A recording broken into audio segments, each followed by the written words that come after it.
Christmas is coming soon. Nancy gazed lovingly at her newborn daughter, Molly, rejoicing that they would be discharged the day after tomorrow. That meant they would celebrate the holiday surrounded by family. She's so adorable. Daddy's eyes, Mommy's nose, and Grandma's smile. Nancy and Roger had been waiting for this little miracle for 3 years. And finally, God blessed them with such a wonderful girl. Roger was supposed to arrive in about 40 minutes. He came twice a day, bringing everything they needed, always talking to the doctor, and then telling Nancy in detail how he was getting ready to welcome his girls from the maternity hospital. Nancy glanced at the clock. She needed to tidy herself up before Roger arrived. Strange. An hour and a half had passed, and her husband still hadn't shown up. Roger, where are you? Is everything okay? I'm starting to worry, she said. Nancy, I'll be a little late. I stopped by the tire service. I got a flat tire. I was just about to call you so you wouldn't worry, he said, cutting the call before waiting for a response. Roger didn't show up until an hour later. Disheveled, he hurried into the room, placing a bag by the bedside table. He glanced at his watch. Sorry, dear. I'm literally just for a minute. I'm running late for a meeting. I'll stop by tonight. If you need anything, call or text. He approached Molly, quickly looked at her, smiled, waved to Nancy, and left the room. Nancy peeked into the corridor. She felt like taking a shower. As she reached the corner, she heard her husband's voice and abruptly stopped. Selena, I really hope for your honesty. Nancy shouldn't find out anything. Right now, we don't have any single rooms available. Julia will have to be placed in a double room. We'll discharge your wife the day after tomorrow, and only then can we move Julia and her son to the vacant room. Who knew your son would want to come into the world 7 months early? Nancy leaned against the wall. Roger had a son. They had waited for their baby girl for 3 years. It turned out someone was waiting, while someone else was just pretending very skillfully. Well, that's fine. Let her stay in a double room. It's even better, he said. Nancy couldn't bear to listen to her husband anymore. Dragging her feet, she went back to the room. She went straight to her daughter. Molly was peacefully sleeping, swallowing the lump in her throat. She suddenly turned around. With glassy eyes, she stared at Selena and Roger. She looked at her husband, and only one question spun in her mind. Did he really hope to hide his son from her for a lifetime? Nancy, everything okay? Roger asked. Were you in such a hurry to work? Or do you have a holiday today? So you canceled the meeting. What a joy. Your son is born. I get it. I get it. You don't have time for us with Molly. Congratulations. What a wonderful Christmas gift. Selena pretended to be in a hurry. Without saying a word, she left the room. Nancy, darling, don't worry. Otherwise, the milk will go to waste, Roger said, pinching the bridge of his nose. He took a deep breath. I should have confessed long ago. I've tried so many times, but I never dared. One chance encounter shattered his peaceful, happy life. If only Julia had spoken up earlier. But that cunning woman deliberately confronted him when all deadlines had passed. All this time, he had to do everything possible to ensure his wife remained unaware and safely reached full term. Go away. And don't come back. I'll make sure you're not allowed near me. I can't stand the sight of you. Don't you dare embarrass me in front of people or show up at the maternity ward. I won't come home anyway. You can settle your newborn son in our nursery. It's all in pink there. But whatever. Nancy's voice trembled, but she tried to remain calm. Nancy, Molly is not only your daughter but mine too. Don't forget that. Roger stepped closer, reaching out to hug her. But Nancy didn't allow it. She stepped back. I can't bear to see you. Any court will be on my side. You're a hypocrite. A scoundrel. Get out of here. Nancy was ready to scream in despair, but she held herself back. Roger grimaced, pinching the bridge of his nose again. He closed his eyes, took a few deep breaths. To spare you further distress, I'll leave. But know this, you're my wife. Molly is my daughter. As absurd as it may sound, I love you both, and I won't let you go anywhere. Roger paced around his office like a trapped animal. 3 hours had passed since he left the maternity ward. He called his wife 20 times, but Nancy didn't answer any of his calls. He sent several messages, apologized, professed his love again. He even tried to resort to threats, but his wife didn't respond to any of the messages. He was still shaken by memories. What if Julia finds Nancy and tells her everything? How will he prove that he only helped Julia to keep his wife from worrying? The phone rang. It was Julia calling. Roger had no intention of talking to her. He had told her countless times to change doctors. It was a bad idea to be treated by the same doctor who was overseeing Nancy's pregnancy. But convincing Julia was simply impossible. Roger smirked at his own idiocy. Selena's face must have been priceless when she realized who Julia's son's father was. Lord, how did he get himself into all this? Though it was shameful, he finally decided to call the doctor. Selena, hello. This is Nancy's husband. I wanted to ask how she's feeling. She's not picking up, and I'm worried. His face burned with shame. Roger cursed the day he decided to stop and give that girl a ride. Julia waved, and he couldn't just drive by. Nancy had just become pregnant back then.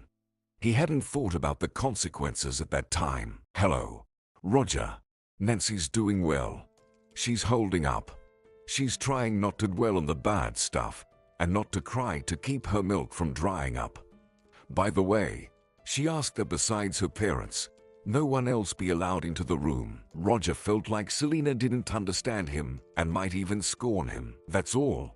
Or do you want to ask about Julia? She asked, making him blush even more. No, I'm not interested in Julia's health. Of course, he was concerned about his son's health. After all, the baby was born prematurely. But right now, he was so angry at Julia that he didn't want to hear anything about her. She had threatened that if he didn't come and pay for her private room, she would give birth and bring Nancy's child. The doctors heard all of it. Roger was ready to sink into the ground out of shame. Even so, Selena asked skeptically, Selena, can I ask you something?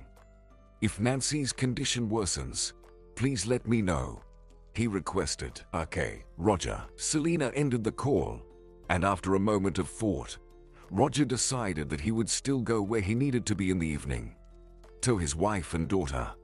Even if there would be a guard outside their room, he would still go in and talk to Nancy. Approaching the window, Nancy absent-mindedly traced her finger along the glass. Down below, happy fathers stood, sending their wives kisses. Her heart clenched with unbearable pain. Just yesterday, she considered herself successful and happy. But today she didn't know how to go on. Hey, honey. Nancy's mom, Eliza, entered the room. Seeing Nancy's distressed face, she fell silent and slowly approached her granddaughter. Her heart pounded wildly, sensing that something had happened. But she didn't dare to ask. Mom, can you and Dad take me and Dad home from the maternity ward? Nancy fell silent for a moment. She didn't want to disappoint her parents, but she saw no other way. The apartment belonged to Raj's grandmother, and the company where he worked as a deputy director belonged to his father. I won't go home. Raj's son was born today. The whole hospital knows. And I accidentally found out from my doctor. Her mom opened her mouth, but couldn't say anything. She looked at Nancy with shocked eyes. Mom, this isn't a mistake. Roger confirmed it himself. I waited for him, worried. I thought something had happened to him.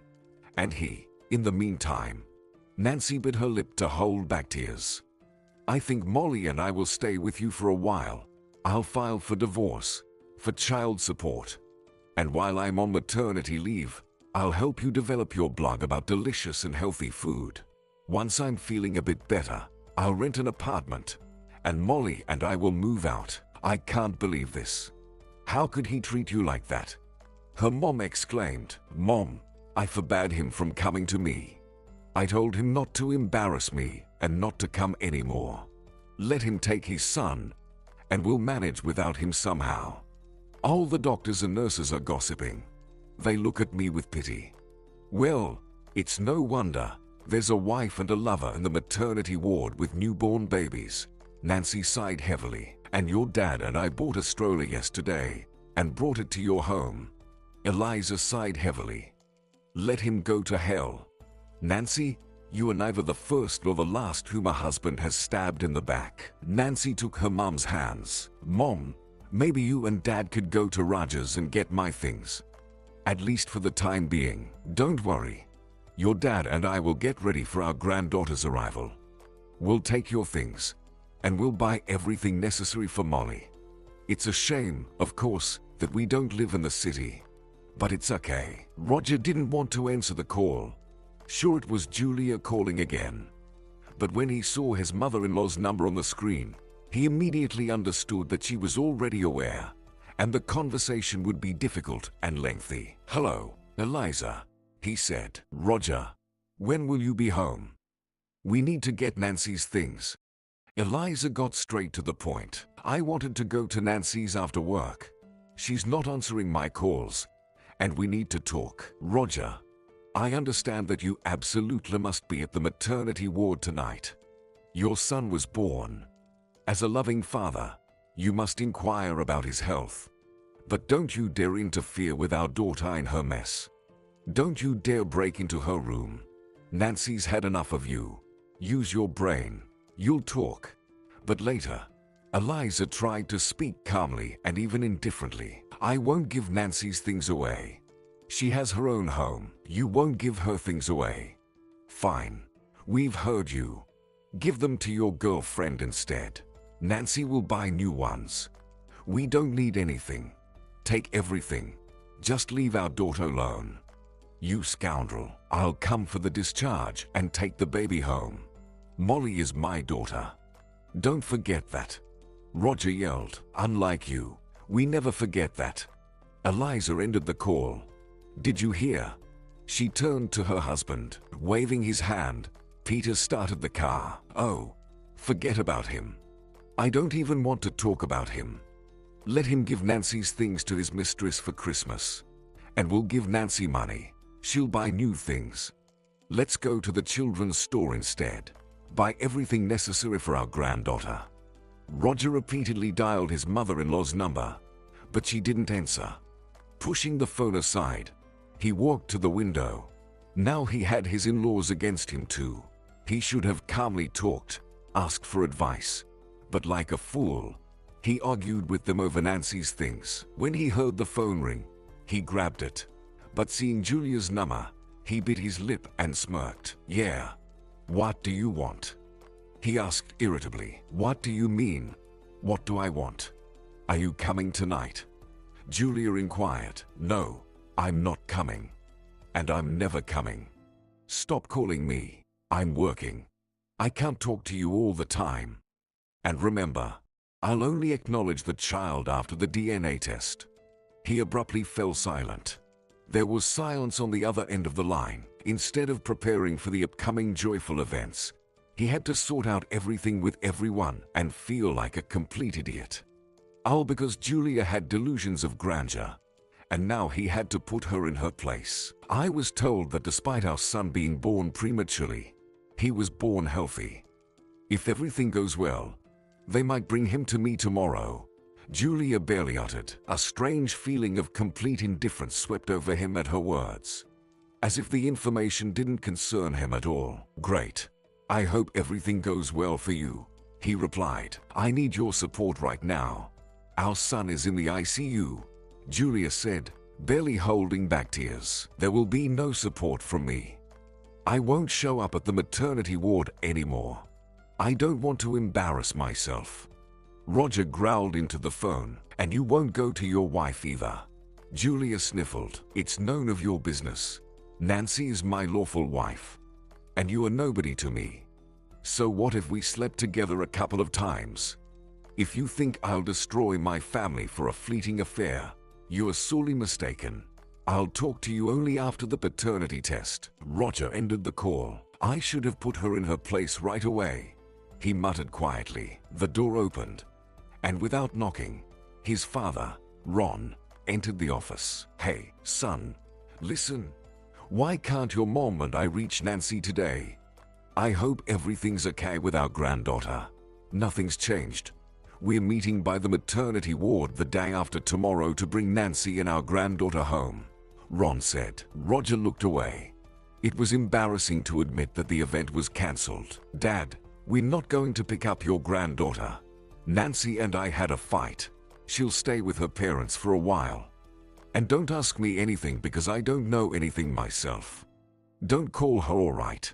She won't answer anyway.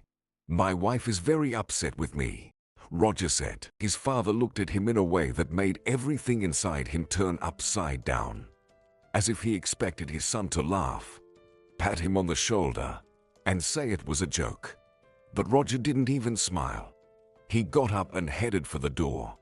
Returning from work, Roger packed Nancy's things. He carefully disassembled the crib and changing table, loaded everything into the car, and drove to his in-laws' house. The car stopped near their house. Peter peered out of the window. His heart tightened, then betrayed him by beating faster. Your dear son-in-law has arrived, he grumbled discontentedly. No one hurried to go outside. The gates were closed, and the dog roamed the yard. Eliza leisurely put on her jacket. Roger shuffled around near the car. The light from his headlights illuminated the yard. Why did you come? His mother-in-law's words sounded quiet, but Roger felt like she had shouted them. I brought Nancy's things, he replied. He opened the trunk, took out a suitcase, a bag, and the stroller. When it was the crib's turn, Peter stopped him. Leave the crib for yourself. You'll need it. Take the changing table back too. We went to the store today and bought everything necessary for our granddaughter. Sparks flew from Peter's eyes.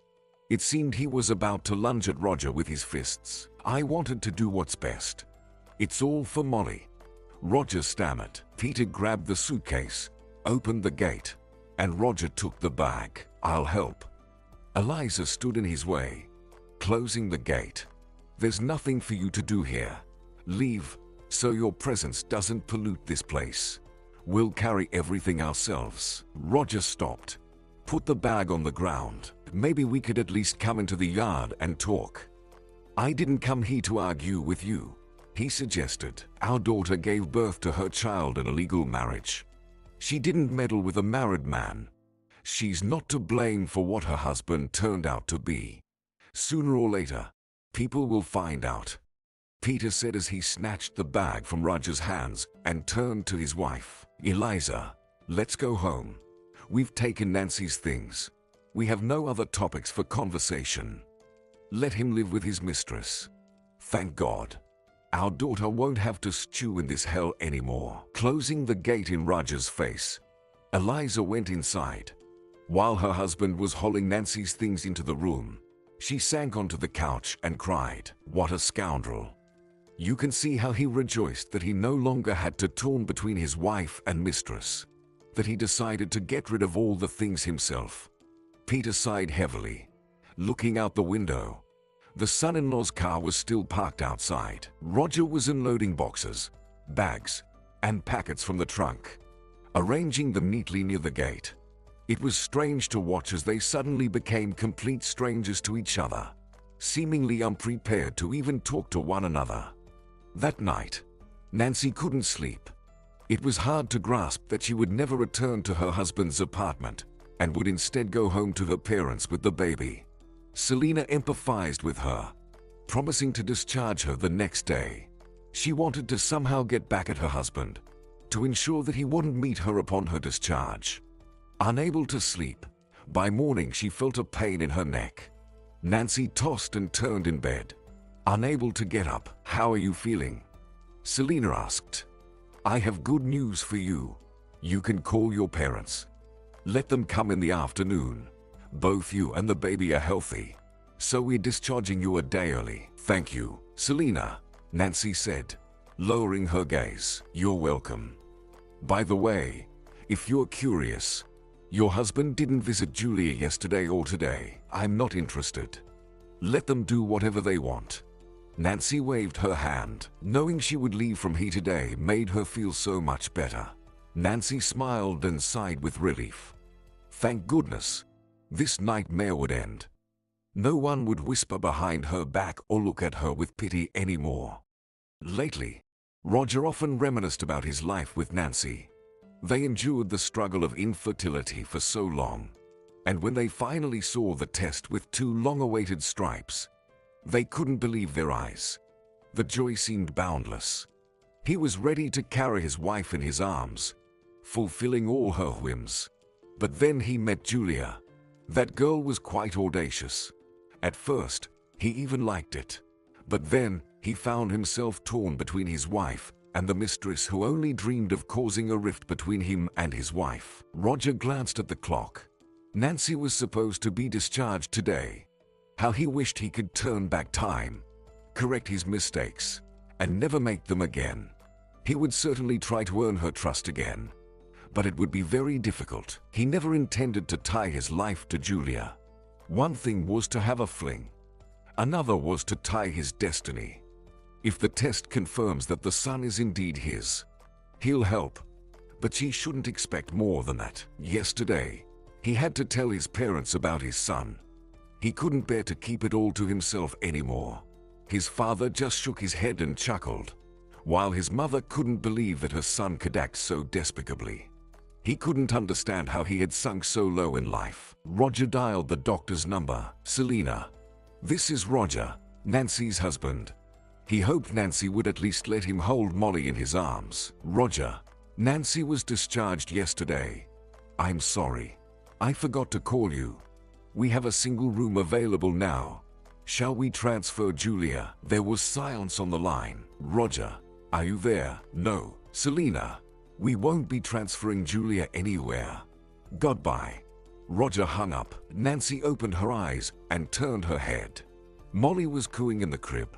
How good it felt to be home. No one was pestering her with questions. Mom and Dad were ready to take on all the chores, just so she wouldn't get upset or think about her husband. Christmas was coming soon. Dad brought the tree yesterday. Since Nancy left home, her parents hadn't decorated it even once. Nancy sighed heavily. She looked at the Christmas decorations. She remembered how she and Roger always decorated the tree together. She looked at her daughter again. It's a pity Molly would grow up without a father, but there was nothing to be done. She wasn't to blame for Roger deciding to have another child behind her back. During this week, Roger visited several times, sent flowers, but Nancy told her parents not to even let him into the yard of the house. Roger sat in his office, gazing thoughtfully out the window. He tried calling again, but when Nancy heard his voice, she hung up. Her behavior indicated that she had no intention of forgiving him. They used to be happy, sharing in each other's sorrows and joys, supporting one another. But in an instant, they lost it all, leaving behind nothing but ruins. Roger glanced at his phone. The screen had long gone dark, but he still couldn't figure out what to do. Julia is being discharged today. She tearfully begged him not to abandon her at such a crucial moment, to come and not refuse their son. But Roger understood that if he gave in to her pleas again, he would never be able to break free from her grasp. Hey son. Feeling down, his father entered the office. Lately, Roger barely recognized him. He was always in high spirits, completely unfazed by the fact that he wasn't allowed to see his only granddaughter. Hey, Roger replied. I've come to tell you that yesterday I filed the papers. In short, your mother and I are getting divorced. Roger couldn't quite comprehend anything. He looked at his father. At 50, he looked great and took care of himself. Now, he sat across from him in a neatly pressed sky blue shirt, an expensive suit, with a smile on his face. And also, he paused, then continued. You'll have to switch to another position. You'll be the sales manager for our products. After Christmas, my future wife, and by the way, your little sister's mom, will take your place. His father smiled. He squinted his eyes. He always did that when he was preparing for a serious conversation. Carolyn and I have been together for a long time. She gave birth to my daughter. She's 3 years old. Carolyn is really looking forward to starting work. You should understand me. You have 2 families yourself. By the way, if I were you, I'd stop chasing after Nancy and hoping she'll forgive you. My advice to you, take a closer look at Julia. She gave birth to your son. When Carolyn gave birth to Rita, I was indifferent at first too, but then I even liked it. Young wife, little daughter. It grew on me. His father fell silent abruptly. He tapped his fingers on the desk and slumped into the chair. Does Mom know yet? Roger asked. Roger glanced around the spacious office they were in. Modern decor, a large conference table. The sales department head's office was much smaller, as was the salary. It was offensive that his father was willing to demote his own son for his mistress. And Mom. Roger remembered how they started the business together, how his mother rejoiced when Roger joined them after college. A year later, she put him in charge and decided to take an early retirement. She knows we're getting divorced. I haven't told her yet that Carolyn is joining us at work. Let her get used to that idea first. And Roger, don't worry. I won't mistreat you. Your salary will remain the same. And if Carolyn can't handle it, I'll transfer you back to being my deputy. His father stood up, adjusted his jacket, loosened his tie, unbuttoned the top button. Well, I'm off. Keep in mind that after Christmas, Carolyn will be sitting in this office. As his father spoke, Roger tried not to lose his composure, to keep himself together and think logically. I understand you, Dad. Clearing the way for yourself and your young chick. But I doubt you'll succeed. The company isn't solely yours. 50% belongs to Mom. And don't think you can just boss around here. I won't allow you to bring your mistress into our family business. Now, Roger looked at his father differently. Before him stood a completely different person, ready to easily erase not only his mother, but also him from his life. I'm ready to buy out your mother's share, his father said calmly. I doubt Mom will agree. But don't worry, the court will divide all the property, and the lawyer will dig into where you're going to get the money to buy out Mom's share. If necessary, I'll help him. Patience snapped. Roger couldn't listen anymore. His father was trying every possible way to justify himself, pressing that Roger himself wasn't an angel and should understand. Son, I'm not your enemy. You're a man too. You should understand that love fades over time. Let's just be friends. No matter what happens, I won't hurt you. We'll divorce your mother, and she'll sell me her share, and you'll keep working with me as before. You're not losing anything, his father insisted. Roger smirked. The thought of a boomerang flashed in his mind. It was all correct. He betrayed his wife, the mother of his child, and now his father was treating him the same way. He never thought he would feel betrayed by his own family, the dearest people to his heart. No, Dad, you're mistaken. From this moment on, we're on opposite sides of the barricade. Thanks for sharing your plan with me. Don't even hope for it. Until the division of property, I won't give up my position to your girlfriend. And, yes, I made a mistake. I admit I was wrong. I hurt my wife. But I'm not like you. I'll try to make amends, to earn Nancy's trust again and the opportunity to raise my daughter. I'm not interested in other women like your Carolyn and Julia, because I'm sure they've crawled into your family today, and tomorrow they'll bring another mess to your bed. And now get out of my office. And I don't want to see your girlfriend here until the divorce from Mom, Roger retorted. And what if? His father smirked. Roger shook his head, smirking back. You'll see. I'm not a fool. I won't be sharing my plans with you. You're making a mistake, son. It's better not to quarrel with me, or you might end up not only without a wife, but also without a job. Think about it. His father warned before turning around and swiftly leaving the office. Roger smirked crookedly. He had long noticed how much his father had changed. Something had to be done urgently. He had to save the family business, which they would soon start dividing, and it would only burst at the seams because of it. The phone rang again. Seeing pictures of his son with Julia, he deleted them without remorse and dialed her number. "I won't come. You don't need to call me anymore. My attitude towards your son and you won't change," he said coldly. There were sobs on the other end of the line, but not a single muscle on Roger's face twitched. "We'll still wait," Julia said tearfully. "You'll have to wait for a long time," Roger replied, ending the call. After the conversation with his father, he simply hated women ready to step on others' heads for their own goals. One such woman had long been lying in his father's bed, and he didn't care about having a family. Not at all concerning Carolyn. 5 minutes later, Roger was dialing his mother's number. "Mom, get ready and come to the office urgently." "Son, I can't. I don't have the strength," came a heavy sigh from the other end of the line. "If you want to save the family business, you'll find the strength. Father has been up to something behind your back. Anyway, it's not a phone conversation. I'll be waiting for you in the office," Roger urged. An hour and a half later, his mother, Felicity, sat in Roger's office, listening to him, blinking bewilderedly, and shaking her head in astonishment. After the conversation with Roger, his father left and went somewhere.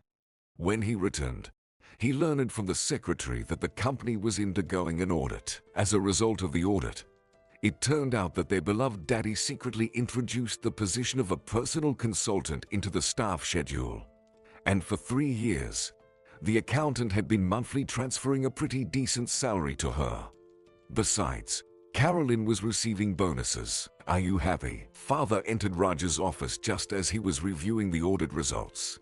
Even in the small list that had been emailed to him, the numbers were impressive.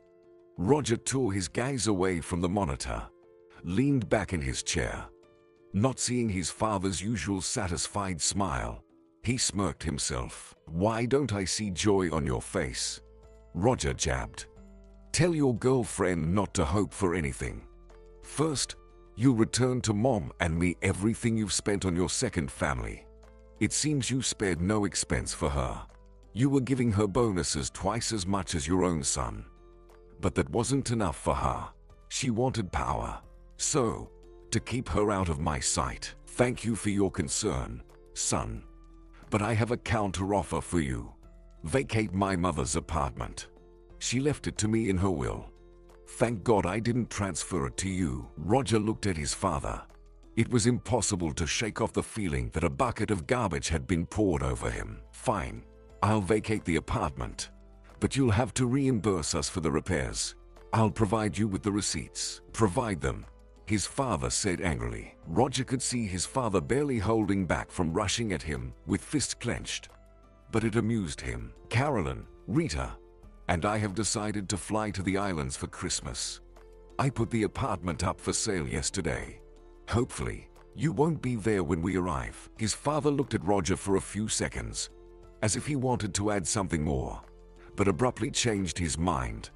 He turned around and headed for the exit.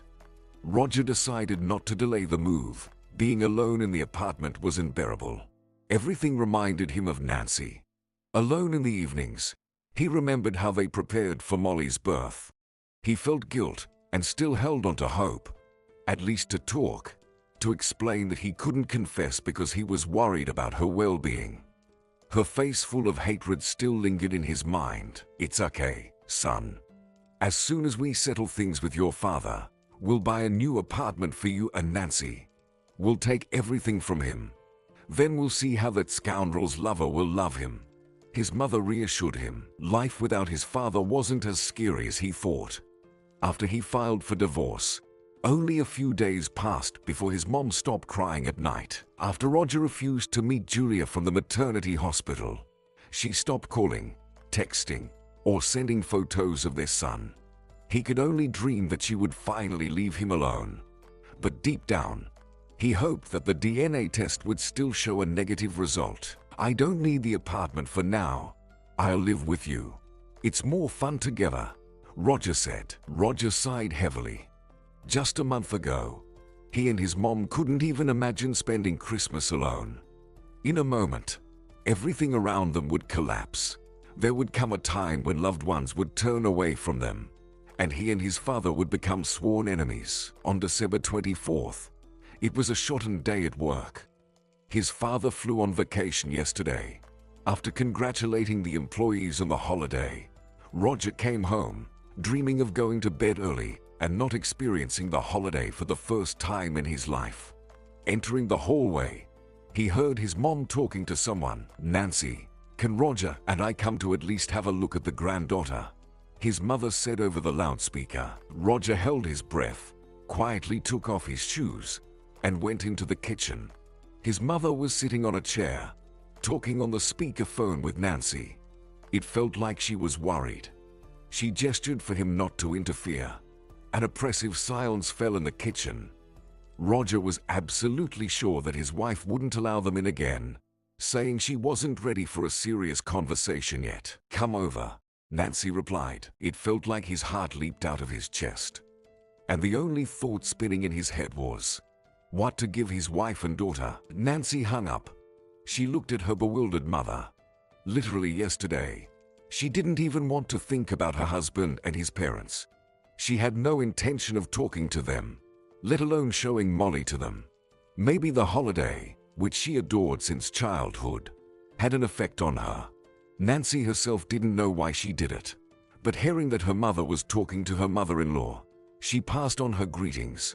And when Felicity asked for permission to visit her granddaughter, she couldn't refuse. His mother-in-law suggested celebrating Christmas together, but Nancy decided that celebrating the holiday with Roger was already too much and allowed them to come the next day. At exactly 2 o'clock, Roger's car pulled up to the house.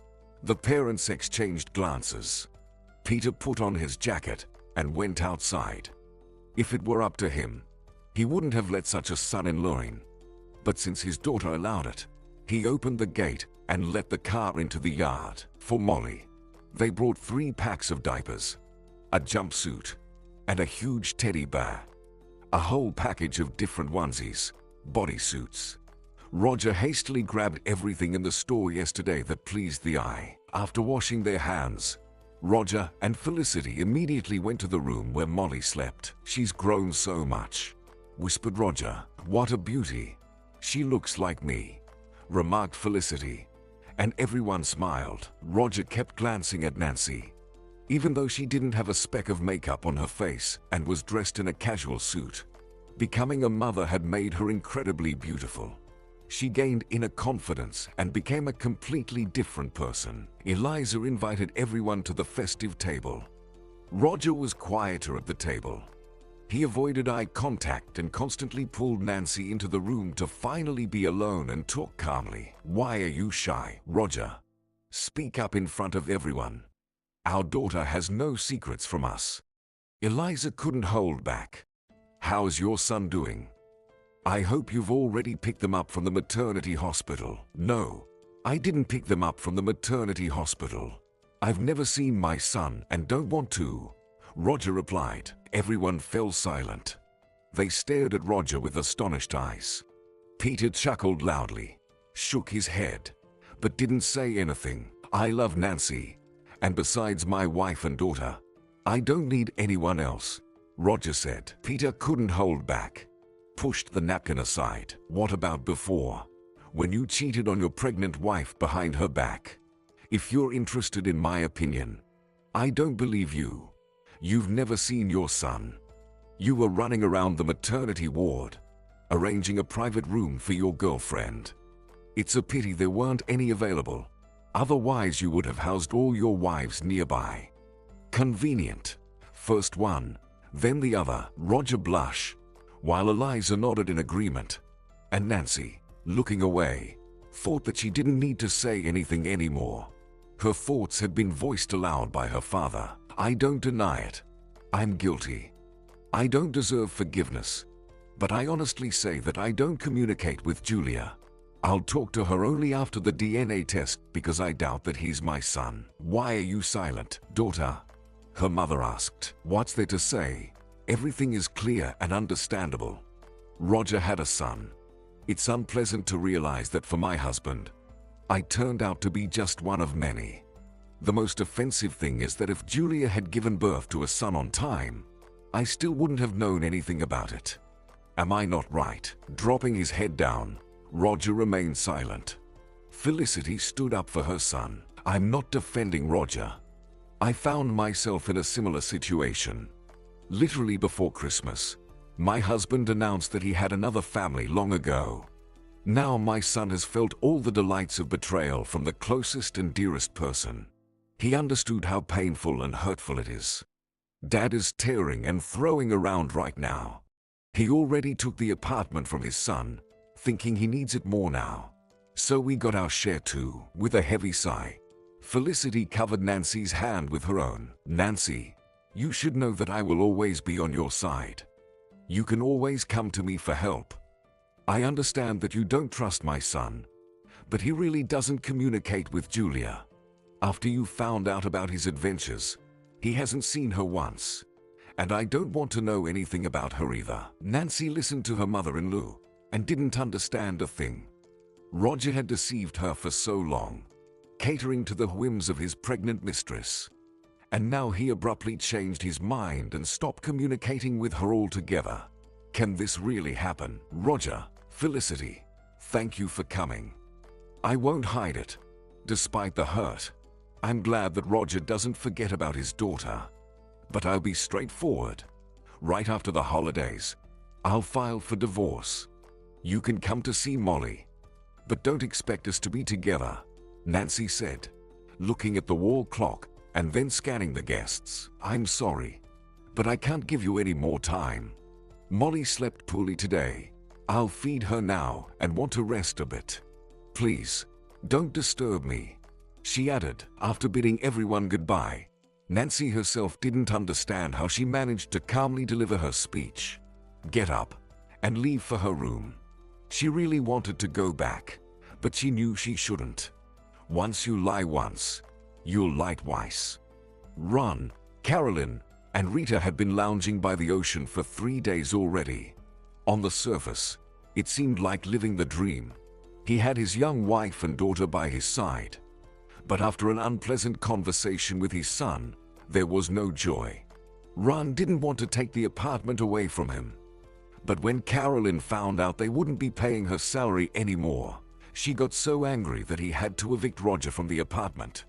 Just the thought of having to argue with his son again after the holiday made his body crawl with the knees, and he didn't want to go back to work. Ron looked at his daughter and smiled. She was the joy of his life. Today, Carolyn was in a bad mood again. She sent them to the beach and decided to stay in the room, citing a headache, to lie down in a cool bath. 3 hours had passed, and Carolyn still hadn't shown up. Leaving Rita with the neighbors, Ron decided to walk back to the hotel. Upon entering the room, he immediately realized that his beloved was lying in the bathtub, talking on the phone. Yeah, idiot. Who asked him to leave his wife? He moved his stuff to me. Let him wash his own shirts now. I didn't sign up to be a housewife. Each word from Carolyn felt like a hammer blow to Ron's head. He stood by the door, listening to his beloved, unable to believe she had the conscience to say such things about him. I'm putting up with it. What else can I do? He put his son's apartment up for sale. It's a small place. I think it'll sell quickly. I'll take the money from him and put it in my account. At least there'll be some compensation for spending my youth on this old man. Carolyn laughed. Then she abruptly stopped, as if she were pondering something, and after a brief pause, continued. I wouldn't have minded if everything had stayed the same, but he didn't even have the brains to set things up so no one could dig into anything.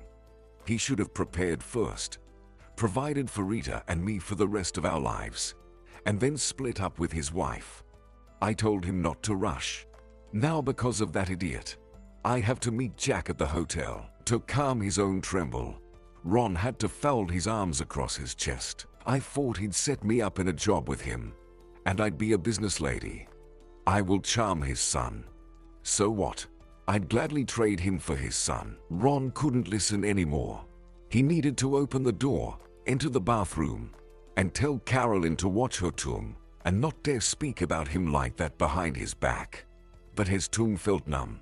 Taking a few steps, Ron opened the door and left the room. His mind buzzed with various thoughts.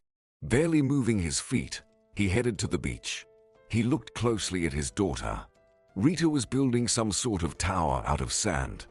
Ron noted to himself that she was nothing like him and, for the first time, doubted his paternity. The doorbell rang. Felicity went to open the door while Roger sat in his armchair, engrossed in his phone. "Hello. My son and I came to see Grandma." "Felicity, don't you think it's time to meet your grandson?" Julia flashed a smile, but Felicity responded with a disdainful look. Julia held her infant son in her arms. She opened her mouth to speak, but at that moment, Roger approached the door. "Why did you come?" He grumbled discontentedly. "Perhaps you could let me in," Julia suggested. Julia forgave Roger for not coming to pick them up from the maternity ward. She had given him time to sort himself out, but days had passed, and nothing had changed. Roger didn't call, didn't congratulate them on their son's birth. It was becoming outrageous. Every patience has its limits. "Come in," Roger snorted, stepping over the threshold. Julia handed him the baby. "Take your son. Gregory is too hot. He needs to be undressed urgently." Julia had hoped Felicity's heart would soften, and she wouldn't send the grandson back. But her plan didn't work. Roger was still angry and refused to acknowledge his son. "I'll order a taxi for you now, and you'll go back. And don't even think of objecting. If you still haven't understood anything, let me repeat. Neither you nor your child are wanted here. Have you lost all sense of decency? This is your son, and you're obligated to support him. Felicity, explain it to him." Julia looked at Felicity, still hoping she could influence her son. Coming here, Julia was sure they would become friends. "Have a seat. Roger will call a taxi now.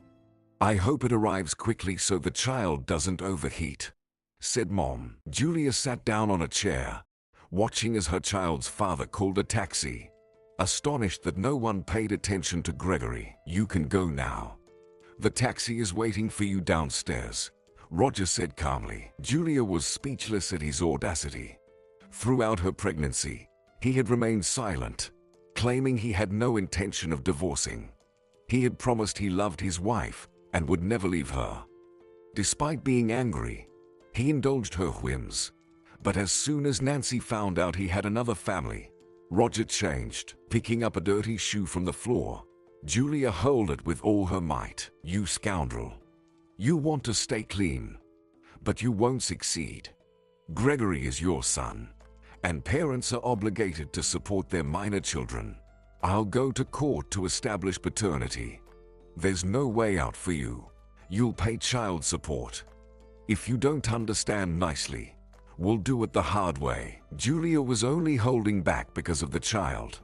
If it weren't for Gregory, his daddy would have a hard time. "How shameless you are. What kind of heart do you have not to even glance at your own grandson? But never mind. You'll dance to my tune yet." Julia smirked, decided to blame me. "But my dear, I didn't force you to take off your pants. You handled that task perfectly well yourself." "Are you done?" Roger asked. "Go on, your taxi is waiting. Go to court. If you can prove the child is mine, I'll pay child support. And how many times do I have to tell you not to chase after me and degrade yourself? Spend that time finding another man. Just a piece of advice. Next time, pick one who's not married." Roger closed the door behind Julia. "Mom, I've caused so much trouble that Nancy probably will never forgive me. I've brought so much dirt into our relationship. Only when I found out my dad had another family did I understand how awful and disgusting it is. My poor wife. She's been through so much," Roger confessed. By evening, both of them had already recovered from Julia's emotional visit. Roger sat in his armchair, watching TV. Suddenly, His mother approached him. "Son, Aunt Liana called. She invited me to go to the islands with her. The flight is tomorrow evening. Will you mind if I leave you alone?" Felicity said, "I need to unwind after this divorce." "Mom, what kind of question is that?" "Of course, go ahead," he replied, tearing his gaze away from the TV, turning his head, and smiling. Ron sat on the lounger, watching Rita, unsure of what to do. Should he confront Carolyn about everything? Get into an argument? Ask the reception to move him to another room? Or pretend he didn't hear anything? Going back home, packing his things, and moving to his son's apartment. How fortunate he didn't sell it. He would have to do a DNA test. His heart sank with heart. He had been so proud when his young lover gave birth to their daughter. But what if? No, Ron didn't want to think about that. He loved Rita so much. He was ready to do anything for her. Ron walked with Rita to the room. The hotel didn't seem so wonderful anymore. Everything around irritated and angered him. No matter how hard he tried, he couldn't contain his anger. It felt so unfair. Taking a deep breath, Ron opened the door. Carolyn was lying on the bed, texting someone. His nerves were on edge. Unable to cope with his emotions any longer, he casually tossed his beach bag onto the floor, chatting with Jack. He couldn't hold back, seeing his contorted face twisted with anger.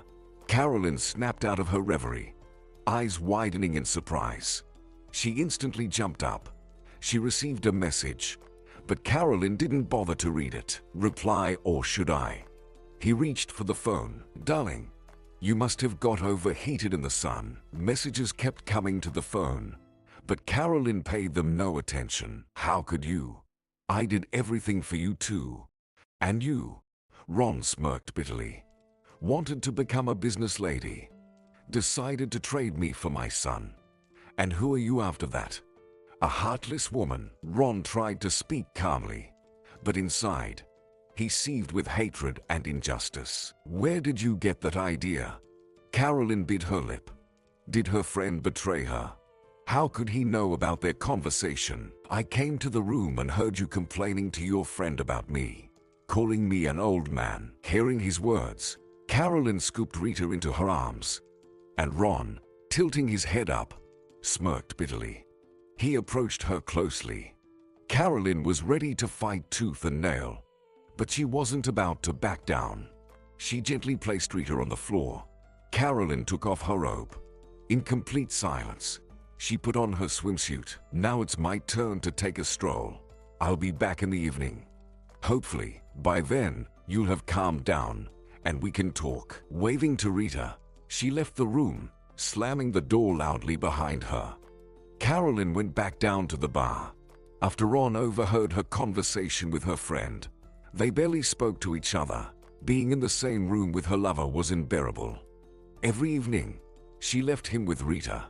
Ron constantly grumbled, threatening that once they returned home, he would definitely do a DNA test. But Carolyn paid no heed to his threats. She knew perfectly well that the test would show a negative result. "Excuse me, miss, may we sit at your table?"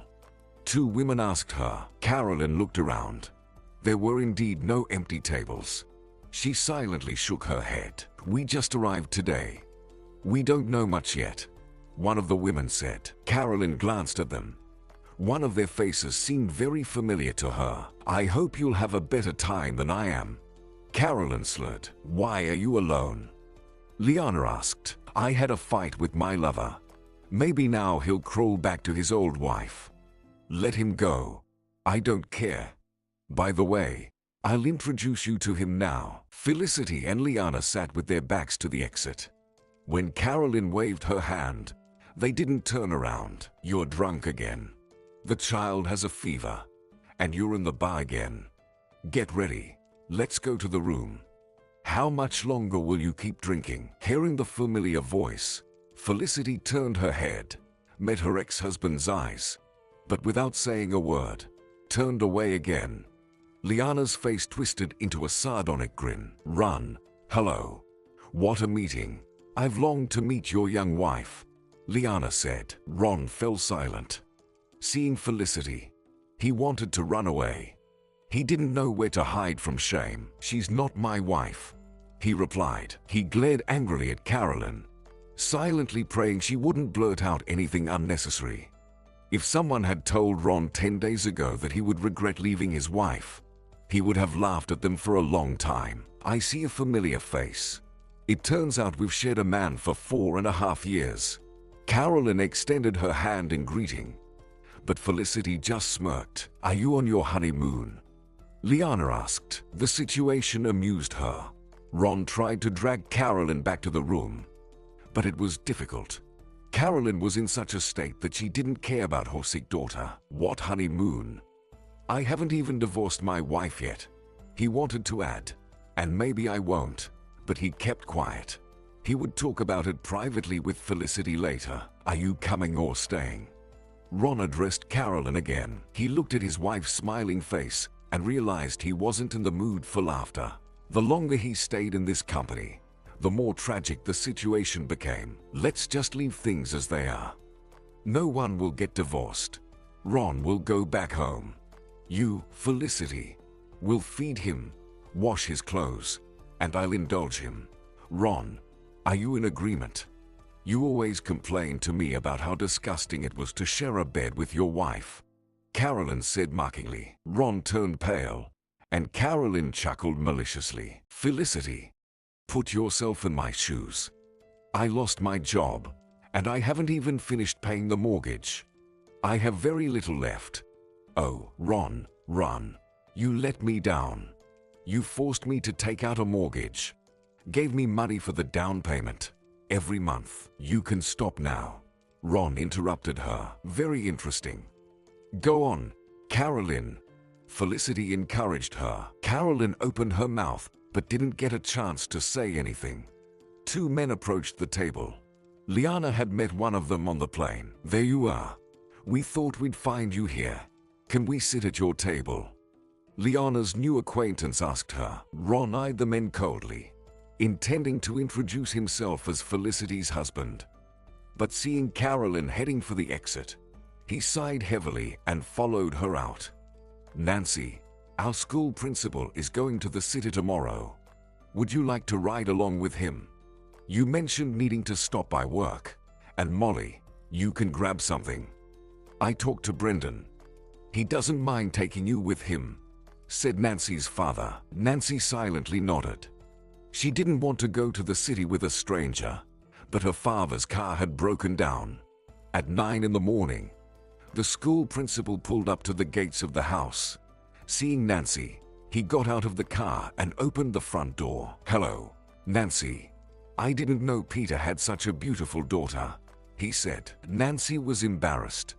She had heard from her parents that a new principal had started at the school this academic year, but she never expected him to be so young. How old could he be? Hello, Brendan. Thanks for taking me along, she said. They rode in silence for about 10 minutes, and only when the car merged onto the highway did Brendan speak again. Driving past your house, I've seen a young man with a beautiful bouquet a few times. Is that your husband? Nancy turned away, staring out the side window. She had no intention of discussing her failed marriage with a stranger. Sorry, I probably shouldn't pry, Brendan said, reaching to turn up the cheerful music. Nancy smiled and shook her head. That's my husband. Well, probably ex-husband now. We're getting divorced, she said. Are you married? Nancy felt herself blush instantly. Brendan didn't rush to answer. Sorry, now I'm prying. You don't have to answer. It's clear enough, she said. What's clear to you? Brendan glanced away from the road to look at Nancy. Never mind. I just found out my husband cheated. So now I'm seeing all men as potential cheaters, Nancy said. Brendan was about to say something, but hearing her words made him pause. The car fell into an uncomfortable silence again. Nancy, I'm divorced. My wife and I were only together for a year. Then I found out she was in love with a married man, he said, pulling over to the side of the road. He stopped the car, turned to her, and stared into her eyes for a long moment. "My wife's name was Julia. She got involved with your husband. As soon as I found out, I filed for divorce. Thankfully, she wasn't pregnant at the time. We got divorced quickly. I moved here to start fresh. To be honest, I was very surprised when I saw my ex-wife's lover with flowers outside your house. So, you and I are misery buddies," he said. "Misery buddies," Nancy repeated thoughtfully. No matter how hard Roger tried to regain her trust, the page of their shared, happy life had been turned. Silence filled the car once again. "Julia gave birth to my husband's son," she whispered almost inaudibly. "I heard from mutual friends. At first, everyone thought the child was mine. I had my doubts too, but based on the timing, it seems that the son is indeed your husband's. The child is definitely not mine," Brendan said, turning away and sighing heavily. Why did he start this unnecessary conversation? Disgusting memories resurfaced in his mind. He had long overcome this. Initially, it was tough, but over time, he erased Julia from his life. "I still can't find the time to file for divorce. Brendan, could you drop me off at the City Court building?" she asked. "No problem," Brendan replied. "Aren't you in a hurry to do it?" "I'm not in a hurry," Nancy replied shortly. Brendan pulled up to the City Court building. He got out of the car with Nancy. "I'll come with you," he said in response to her surprised look. Nancy didn't mind. It turned out that in this complex situation, Brendan had suffered too. As they worked down the corridor, they encountered an unfamiliar girl with a contorted face of anger. "What are you doing here?"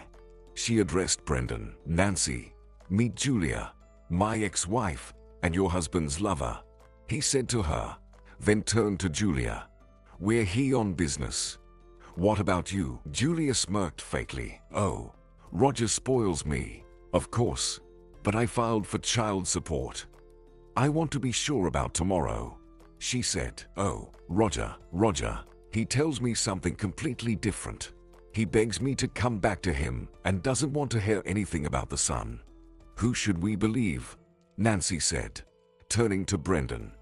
"We don't have much time. We still need to stop by the store. Roger transferred money to me yesterday for a gift for our daughter. Molly's turning a month soon. Don't think for a second that we believe you. Your lover comes to Nancy every day with huge bouquets." Brendan jabbed at his ex-wife. They had nothing more to say. Brendan and Nancy entered the office, while Julia watched them leave with undisguised hatred for a few more minutes. Rita caught a fever. Despite being in a delirious state, Carolyn managed to give the child some pills. Only then, with a sense of duty fulfilled, did she collapse into bed. Ron had no desire to sleep. The unpleasant scene in the bar still lingered in his mind. Knowing Liana, he could imagine the rumors that would circulate about him. Why was he so unlucky? Ron closed his eyes. He wondered if they were still at the bar with those men or if they had dispersed to their rooms. Over the years, he and Felicity had drifted apart. It seemed like love had long faded, and there was no attachment left. But today, as he looked at her, he realized he wouldn't survive seeing her in another man's arms. Until his wife made mistakes that would be hard to fix later, he decided he needed to talk to her. Felicity was a smart woman. She should understand. Ron went downstairs. He entered the bar. The four of them were still sitting at the table, having fun. "Felicity, can I talk to you?" he said quietly. "Why? We need to talk." "About what?" "Ron, go to your young girlfriend." Liana jabbed. "You filed for divorce. Let's talk about it in court." "I don't want to talk to you right now," Felicity said. For a few more minutes, Ron watched from the sidelines as his wife enjoyed herself. He still hoped Felicity loved him. He turned and went back to his room. "Hey, son.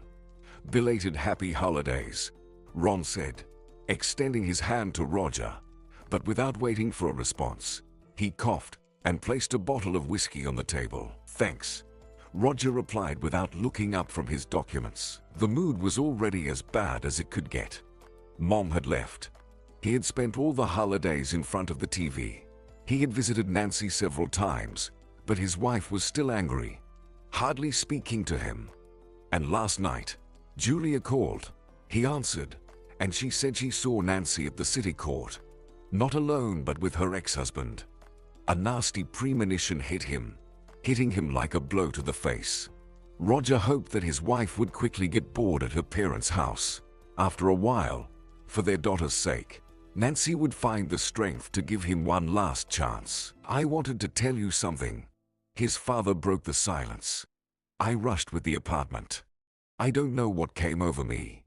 Anyway, you can move your things back. Actually, I moved there yesterday.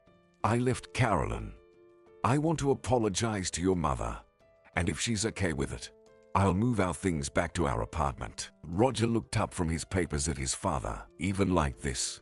Roger was surprised. "And what about your child? If I'm not mistaken, you boasted that you were raising a daughter." Ron didn't mention that he had given Rita's mug to the lab this morning. In 3 days, the DNA test results would be known. "Help me make amends with Felicity. I don't know what came over me. I left Carolyn. I'm living in your apartment for now." Roger smirked. He hadn't forgotten the day when his father tried to take the company from his mother and then kicked him out of the apartment. He spoke to him in a completely different tone back then. "Take a look." Roger pulled out a document from the folder. "But not all expenses are accounted for. Mom said you bought Carolyn an apartment on mortgage. As part of the debt you owe, you'll transfer part of your share in our company to Mom. That's 15%. So, you'll have 35% left. We won't touch Carolyn's apartment, and in return, you give up your share in our apartment with Mom. Besides, you already have an apartment. I won't return there. It's fair, in my opinion." Roger fell silent. "Is this so important to her?" Ron asked. "That's not all. If you agree to our terms, Mom will run the company. I'll be her deputy, and she'll appoint you as the head of procurement." Ron angrily pushed the document aside. "You've all planned it out well. Maybe I'll take out a loan and pay off my share of the debt. Why should I go to the procurement department? See for yourself. We've made our offer." Roger shrugged. "Son, I understand I'm to blame, but you're far from being a model family man yourself. Everyone makes mistakes. As if you didn't spend money on your mistress." Ron sniped. "I need to think. And do you think if I agree, Mom will be able to forgive me?" He asked uncertainly. "You're asking the wrong person. We haven't discussed this with Mom. But for Mom to forgive you, you need to do a good deed." Roger drove to his wife's place in the evening, rehearsing his speech the whole way. His biggest concern was when she managed to meet Brendan. "Hey," Roger said, handing her the flowers. "I missed you. Will you feed me?" There was a scent of some kind of baking wafting through the house.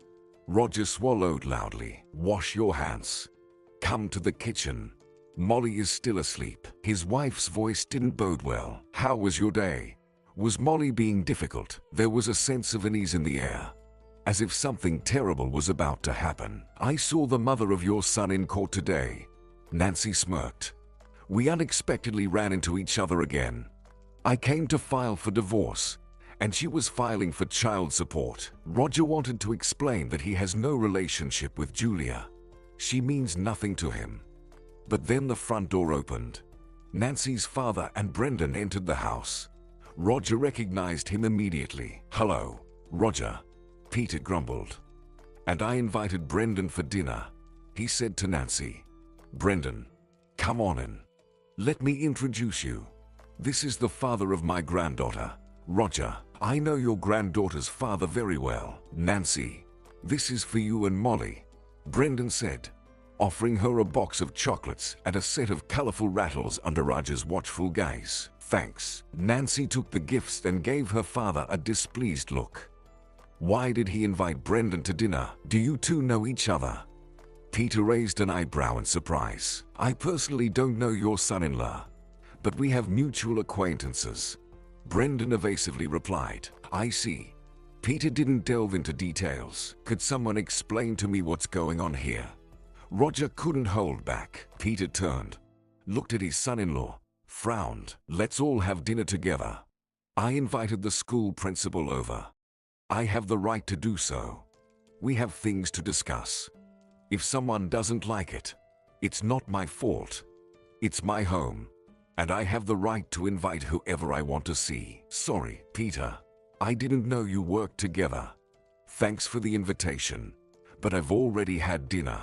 Nancy fed me. I'll go to my daughter. It's time for me to head home soon. Roger apologized. Nancy, once you're free, come to Molly's room. We still need to talk. Roger left the kitchen. While waiting for his wife in the room, he imagined many things. He was most worried that Nancy had found an admirer. Maybe that's why she rushed with the divorce. Why did it take you so long? He said as soon as Nancy entered the room. She deliberately didn't hurry. She decided to play on his nerves. What do you mean? So long? You could have sat at the table with our guest. If you're afraid that Brendan will spill the beans to Dad about how you two know each other, it doesn't mean I should hide with you, she said. Nancy, please, don't remind me of Julia anymore. I don't want to hear anything about her. How many times do I have to tell you that she means nothing to me? These two have surrounded our family and don't let us live in peace. Roger said. It's a pity that such smart thoughts came to your mind too late, Nancy said. Nancy, I'm jealous. Please, be smarter than me. Don't repeat my mistakes. I'm absolutely sure that he's courting you just to get back at me. Nancy pondered. Maybe there was some truth in his words, but she was increasingly angry with her husband. Nancy, promise me you'll think about what I said. No, Roger, I won't promise you anything. She turned away, took a step towards the door. Roger grabbed her and held her in his arms. Do you like him? He asked. I don't know him well enough to make such conclusions, she replied, trying to break free. If you continue like this, you'll forget the way here. Do you understand me? And don't you dare create jealousy scenes with me. You're the one who betrayed me. Her own words made Nancy uncomfortable. She couldn't even think about Brendan. After all, she still loved her husband. If only she could command her heart to stop loving, she would gladly do it. Nancy, I don't want to leave tonight. Can I sleep on the couch? And I'll leave tomorrow morning. It's very late, he asked, and took a deep breath. Stay. What can you do? She said coldly. But this is the first and last time. Next time, don't come so late. No one will let you spend the night here anymore. Presumed paternity, 0%. Ron folded the paternity test results into an envelope with trembling hands. What a mess. He sat in the car, holding his head in his hands. Because of that deceitful woman, he lost his son's trust, argued with his wife, and lost his director's chair. How far had he fallen? Starting the car, Ron knew he had to go to work, to face his son's mocking gaze again and pretend it wasn't time to write him off yet. To be forgiven, you need to do a good deed. He pondered his son's words in his office. He couldn't remember the last time he did something good for his wife and son. Ron left the office and headed to his son. Hi, can we talk? He asked. Sure, Roger replied indifferently. To make amends for my mistakes, I'm willing to agree to all your terms. I'll give Felicity 15% for the debts, but I also want to give you 15%. Maybe by accepting this gift from me, you'll forgive me someday. Are you sure you can afford it? Roger asked in surprise. I don't need much for myself. Just take a look. But don't laugh, Ron said as he tossed the envelope with the negative paternity test result onto the table. Seeing the result, Roger could only shake his head silently. You understand that the final decision rests with Mom, and she's unlikely to forgive you. So before you start throwing around expensive gifts, think it through, Roger advised. I've thought it through. I repeat, even if Felicity doesn't forgive me, I don't need much, Ron repeated. Roger held the envelope with the paternity test result in his hand, speechless. He had been sure he was Gregory's father, Julia's son, and had long resigned himself to paying child support. And now, seeing the result as 0, he was furious, angry with himself, and couldn't understand how he could have gotten involved with such a deceitful and two-faced person. Ron started the car. No, he wouldn't go to work today. First, he would show Julia the test results, remind her not to bother him anymore, and then go straight to his wife. Why did you need this? Are you out of your mind? Your son has a biological father, and you shamelessly try to push him onto me. He threw the test at her. Take a look. Hope you find it interesting. How deceitful you are. Who's Gregory's father? Brendan. Roger squinted. Julia lowered her gaze. How she didn't want to remember the day she slept with Lance, her only friend's husband. She hadn't even noticed how they ended up together. Why did she even go to their house? Because I love you. I fell in love at first sight. I got divorced from my husband. I wanted to be with you forever. Julia whispered softly, holding Gregory close to her chest. What did you hope for? Did you think I would swallow your lies, believe you blindly, and not get a test done? Is this Brendan's son? Roger asked. No, not Brendan's. Gregory's father is happily married to my friend, Julia said. I truly believed Gregory was yours. Roger sighed heavily. It was nauseating to listen to her excuses. Most of all, he felt disgusted with himself and the whole situation he dragged his pregnant wife into. It should have been a little easier. Julia's son had nothing to do with him. But Roger understood perfectly well that this wasn't the kind of situation where he could blame Julia entirely and shake himself off, claiming he wasn't at fault. It was terribly shameful for Nancy to have gone through so much. At a time when she should have been enjoying the happiness of long-awaited motherhood, his wife was forced to cry and hide from people's eyes. And all because of this deceitful woman who decided to impose someone else's child on him. Roger couldn't stand to be near Julia anymore. Roger, wait. Please don't leave. I love you after all. Your wife won't forgive you anyway. Think about it. No one will love you like I do. Remember how good we were together. Let's forget everything and start over, she pleaded. Roger picked up the envelope. Here. He waved the envelope. This is the essence of your love. If you ever come near me or my wife again, I'll file a police report for harassment. I'm not joking. Redirect your relentless energy towards your son's biological father. Or better yet, ask Brendan to take a test just in case. I can't stand to see you anymore. Tears welled up in Julia's eyes. She no longer tried to hold them back. She lowered her head, kissed her son on the cheek. Get out of here. I hope Nancy doesn't forgive you. And to make sure she doesn't fall for your deceitful promises, I'll tell her something. Let her know who she lived with all this time. Roger drove to his wife's house. The threat from Julia still echoed in his mind. In his heart, there was a small hope for a little leniency from Nancy. Yes, he had cheated, but thankfully it had not resulted in consequences. It seemed his suspicions had been justified.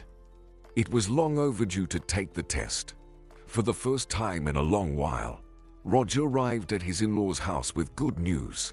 He grabbed the envelope and a bag of gifts from the passenger seat.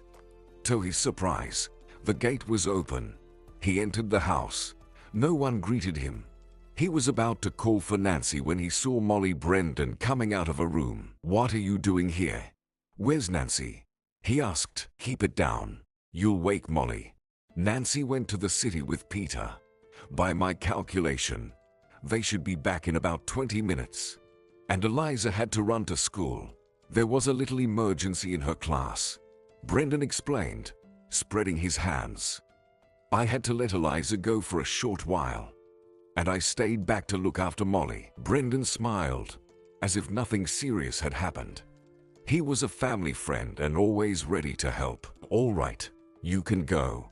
I'll take care of my child myself, Roger said. No, I've been entrusted to look after the child. Until I personally hand over my duties, I won't leave, Brendan insisted. Ignoring Roger's displeased expression, Brendan turned and headed to Molly's room. Roger followed him. Listen, Roger whispered. What are you doing hovering around my wife? What do you want from her? Trying to get back at me this way? It won't work. By the way, I've taken a DNA testament. I have no relation to your ex-wife's son. If you don't believe me, you can see the test results. He watched Brendan read the test results with interest. Hearing the sound of the front door closing, they both walked out to the hallway. Roger saw Nancy, looking entirely different, smiling with radiant eyes. Brendan, thank you so much. When Mom called and said she left Molly with you, I was flustered and didn't know how to react to her words, Nancy said, quickly changing clothes and checking on her daughter. Nancy smiled upon seeing that Molly was fine. They conversed among themselves, paying no attention to Roger. Nancy, we can let our nanny go. Thank you, Brendan, for helping us out. If we need your services again, we'll definitely reach out, Roger said. No, number Brendan, stay for dinner. We must find a way to thank you, Peter said from the doorway. Roger looked at his wife and didn't recognize her at all. He hadn't seen her for several days and noticed that Nancy had changed significantly during this short time. Her postpartum belly had completely disappeared. Her face was glowing with color. She became more sensual, feminine, and looked better than before giving birth. But the most important thing was that the sadness had disappeared from her face. Sitting at the dinner table, Roger tried to keep the conversation going, smiling. He subtly observed Nancy with Brendan. He didn't notice anything strange for himself, but inside, a feeling of inexplicable unease kept stirring endlessly. Nancy's parents finished dinner and went to tidy up in the kitchen. Everyone else remained at the table. Roger took out the test from his inner pocket and placed the envelope in front of Nancy. You can take a look.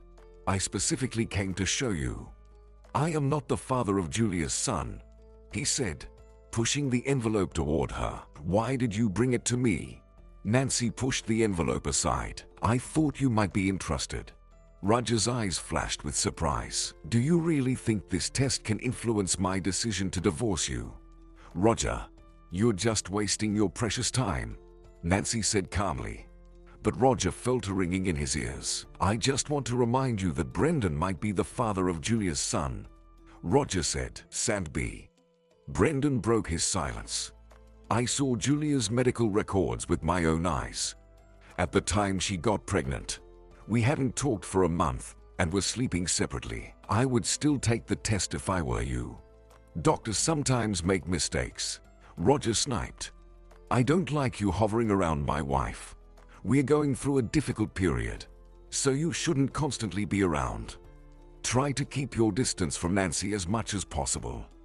Otherwise, my patience might just snap one day. Are you threatening me? I'm not threatening.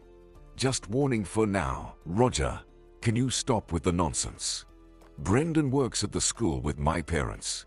He lives nearby. If Nancy hadn't intervened in time, Brendan probably wouldn't have held back and openly admitted that he really liked Nancy.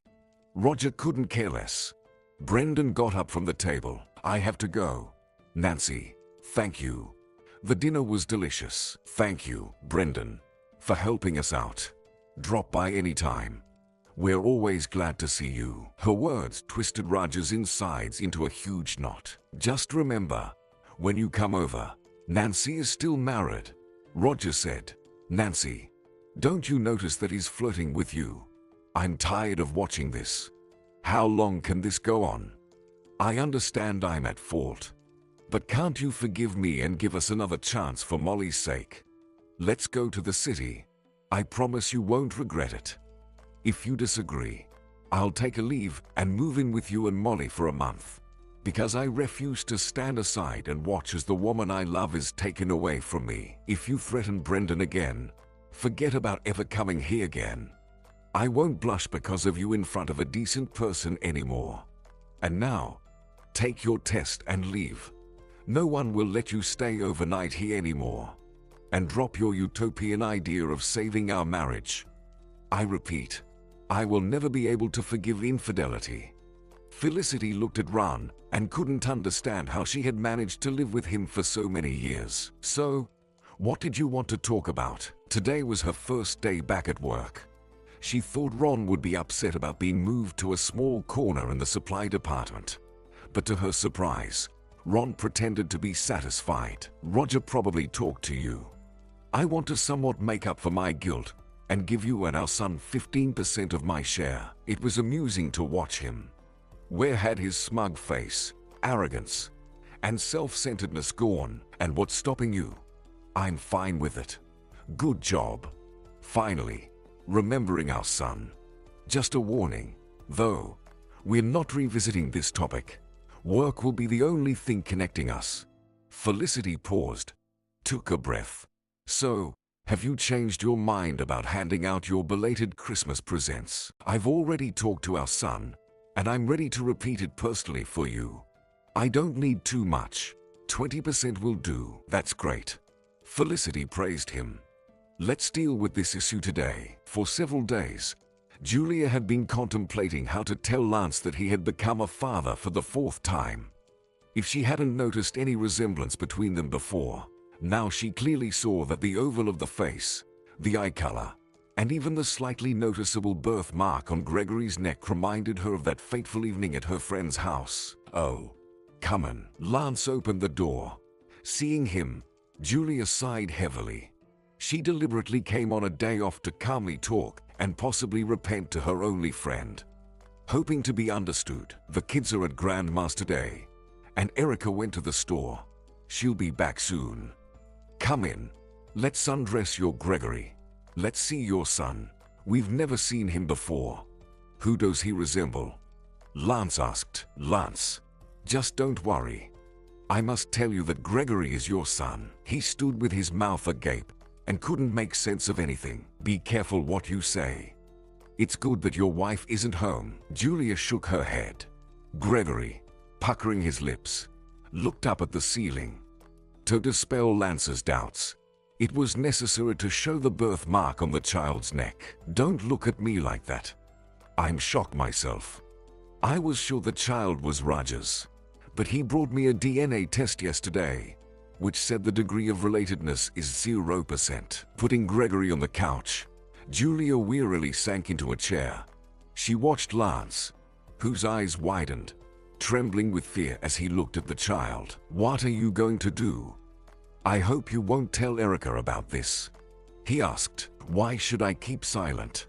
Sooner or later, your wife will find out anyway. As soon as she sees the birthmark, she'll immediately guess who the father of my child is. I understand you have 3 children of your own, but I'm not going to hide the biological father from my son. They were so engrossed in their conversation that they didn't even hear Erica enter the apartment. Am I understanding this correctly? She interjected. While I'm raising your 3 children, you're behind my back. Erica couldn't continue. Friend, I'm so sorry. Julia spoke in a measured, calm tone about things Erica hadn't dared to think about. Lance remained silent, looking at his wife with dull eyes, as if he had buried his happy marriage along with her. With glassy eyes, Erica first glanced at her husband, then slowly shifted her gaze to the child she had longed to see, but now couldn't even bear to look at. Take your child and get out of here, and make sure I never see you again. Erica, please forgive me. Lance got down on his knees before her. It was a one-time thing. We were drunk. I don't need her or her child. Get out, all of you. I hate you all, Erica snapped, slapping Lance hard. We'll talk later, she said to him. And you, get out of here, she told Julia. What's the point of shouting? Wouldn't it be better for us to sit down and talk calmly? Julia suggested. Your lover will be thrown out of the apartment right after you. You can wait for him in the hallway. Then it's up to you. Meet, talk, raise your Gregory. I won't care anymore. Julia left the apartment in 5 minutes. Now Erica had to deal with Lance. She brought out a suitcase and began to pack her husband's things. Erica, let's talk calmly. Okay, I'm not going anywhere. Think about it. We have 3 children. You can't handle them alone. Let him prove first that it's my child. He followed her closely, feeling icy dread that his wife would kick him out. Erica closed the suitcase and pushed it towards the door. This should be enough for now. Now, gather your things and leave, she said firmly. I told you, I'm not leaving until you listen to me. Lance slumped into a chair. His wife opened the balcony door and tossed the suitcase off the balcony. What are you doing? He exclaimed. If you don't leave, all your things will be lying under our windows. Your choice. Fine. Calm down. I'll go to my parents now.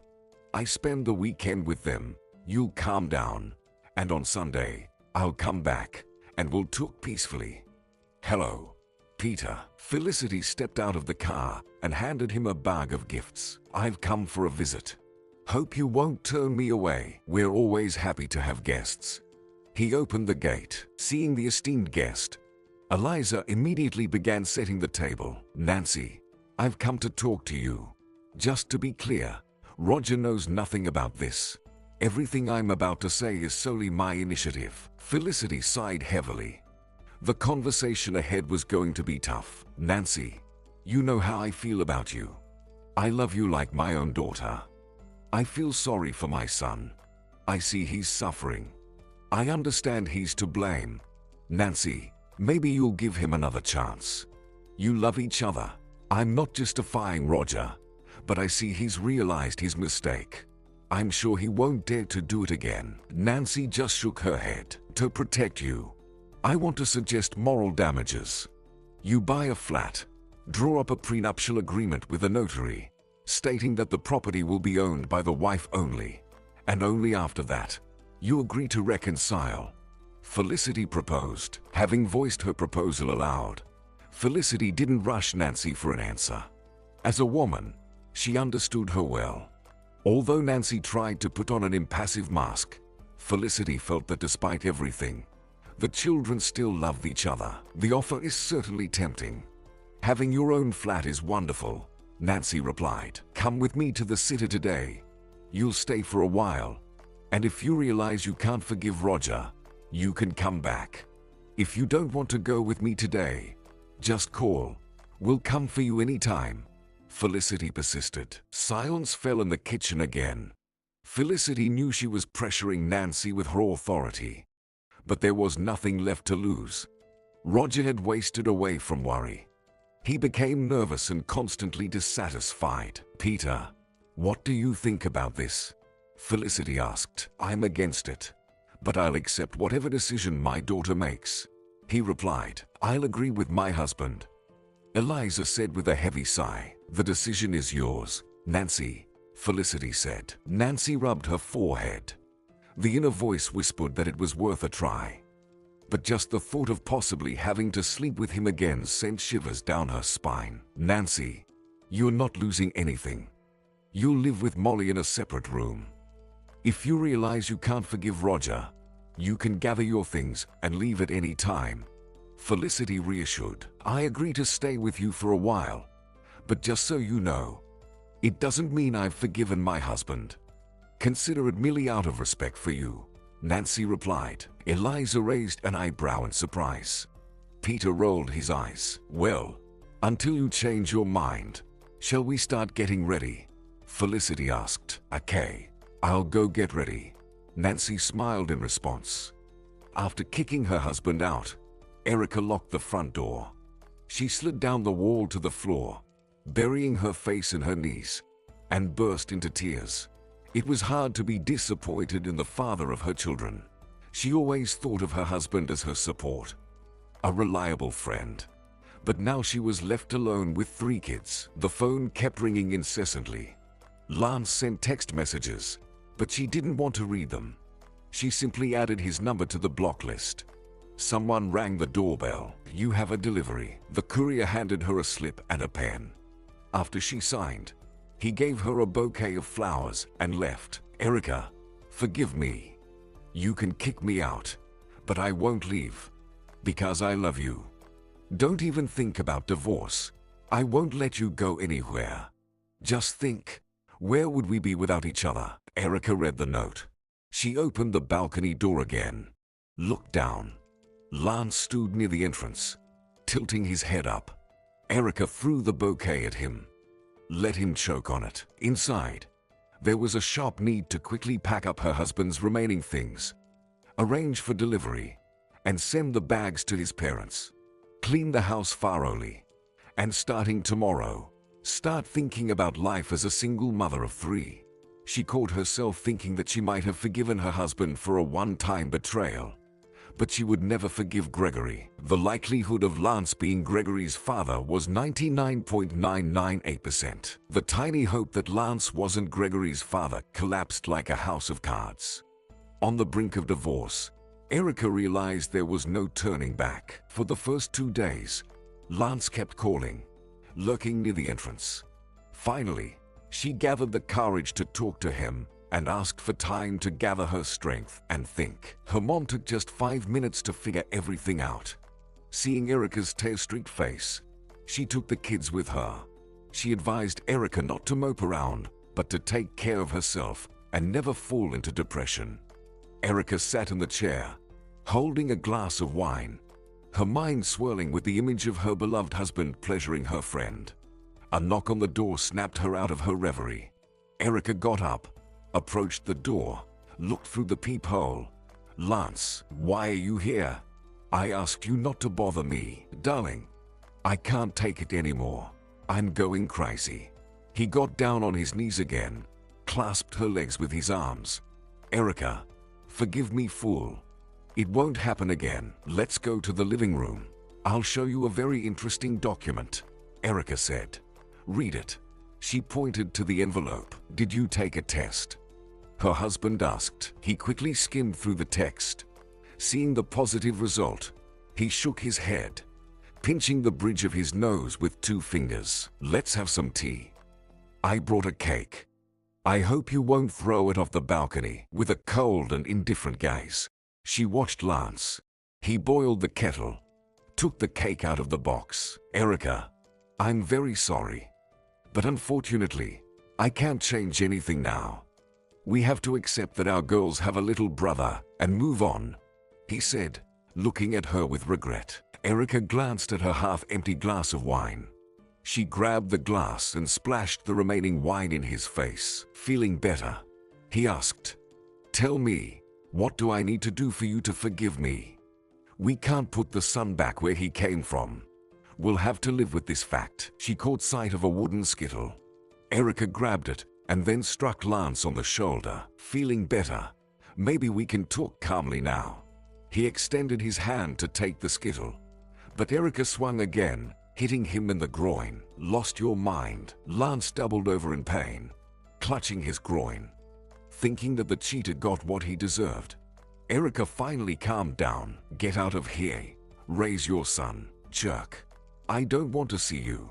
Tomorrow I'll file for divorce, Erica said and slammed the door behind him. Roger picked up a rosy-cheeked Molly after her bath and handed her to Nancy, who wrapped her in a towel. Since the evening Felicity and he came home, it felt like Roger had been replaced. He was overjoyed that his wife would now be with him. However, everything was still unclear. They lived like neighbors, helping each other, sitting together at the table, laughing, joking. But as soon as Roger subtly broached the topic of wanting to live a full family life, Nancy would either retreat to her room or start packing to go to her parents. Getting ready for bed. Nancy had already made the bed. Seeing her husband in the room, she sighed heavily. She was tired of all this. Every evening was the same. Nancy, we're going to see an apartment tomorrow. He sat down on the bed, opened his tablet, and when she sat down beside him and looked at the screen, he began enthusiastically explaining the layout. Do you like it? I do. And you? The main thing is for you to like it. You'll be the mistress of the apartment, he replied with a smile. Roger, maybe we shouldn't rush, Nancy suggested. I want us to live separately from my mom. I hope I'll never disappoint you again, and you'll never have a reason to kick me out of your apartment." Roger kissed Nancy on the temple. To his surprise, she didn't push him away. "Go to bed. Tomorrow, Mom will look after Molly, and we'll go see the apartment." Roger kissed Nancy on the temple again, wished her a good night, and left. Nancy couldn't sleep. Silly thoughts crept into her head. It seemed that Roger was trying to make up for his guilt this way, and she was hardly resisting. But on the other hand, if her mother-in-law hadn't made her such a favorable offer, she would never have given Roger another chance. At 6 in the morning, Nancy breastfed Molly and put her back to sleep. Before leaving the room, she sighed, opened the door, and immediately saw Roger. "Are you awake? Go wash up. I'll go to the kitchen and make us breakfast." He kissed her on the temple again. And finally, Nancy relaxed and smiled. "I'll agree to this deal only if you swear you'll never treat me like that again." She looked him in the eye, afraid to admit to herself that despite the hurt, she missed him deeply. "I swear I'll never do it again." He nodded. Nancy wanted to believe him, but there were still some doubts nagging at her. "I'm warning you now. No complaints. If, God forbid, I have to, I'll gather all your things and kick you out of my apartment," she said. Roger smiled sweetly. "For the sake of being with you, I agree to all your conditions. Trust me. I promise I'll never disappoint you again in my life." She's filing for divorce tomorrow. If the wife hopes I leave her alone, she's mistaken. We bought the apartment together, so she shouldn't count on it. I'll come by in a couple of days, and if someone doesn't like it, she can leave, but without the kids," Lance said, frustration evident in his voice as he pounded his hand on the steering wheel. Divorcing Erica wasn't part of his plans. They had 3 kids, and if his wife thought that because of one little affair, she had the right to deprive their daughters of their father, she was sorely mistaken. Lost in anger, Lance didn't realize he was driving towards Julia's apartment. He sighed heavily again. His son didn't fit into his plans at all. He understood that the child wasn't to blame, but what could he do when he had such a foolish mother? "Hey," he said, seeing Julia's surprised face. "Dad's here," she said sarcastically as she let him into the apartment. "Has your conscience finally kicked in? Want to give your son some money?" "What money? You know I transfer all my salary to my wife. I don't have any money." "Better tell me. Why did you spill everything?" "Because of you. I have problems with my wife. I've been thinking. You need to leave. Go to your parents." "What are you going to do here alone with the kid?" he said. "Erica kicked me out of the house and is filing for divorce." "Well, yes, it's all my fault. You're the victim here. To justify yourself to your wife, you're ready to abandon us and Gregory, just so Erica can be happy," she said, picking up her phone, pretending to be engrossed in a conversation. But she took a picture of him and sent it to Erica. Lance came to see the son he's dreamed of his whole life. She wrote to Erica. Erica didn't know why she unlocked Julia's phone. Now, looking at her husband's picture, she regretted it deeply. She thought her husband was upset, but he rushed straight to Julia. Bravo! Before boasting, she should have thought with her own head that she was living in her sister apartment. Erica ordered a taxi. She was going to kick the lovers out of the apartment now. Take back the keys and erase these people from her life forever. Erica got into the taxi without even looking at the driver. "Hello." Erica didn't recognize me. She heard the question. She turned her head. Seeing the smile on the young man's face, she was embarrassed at first, but after a minute she realized she was sitting in the car with her classmate. "Anthony, what are you doing here? I heard you work in a construction company and hold a high position." "That's right."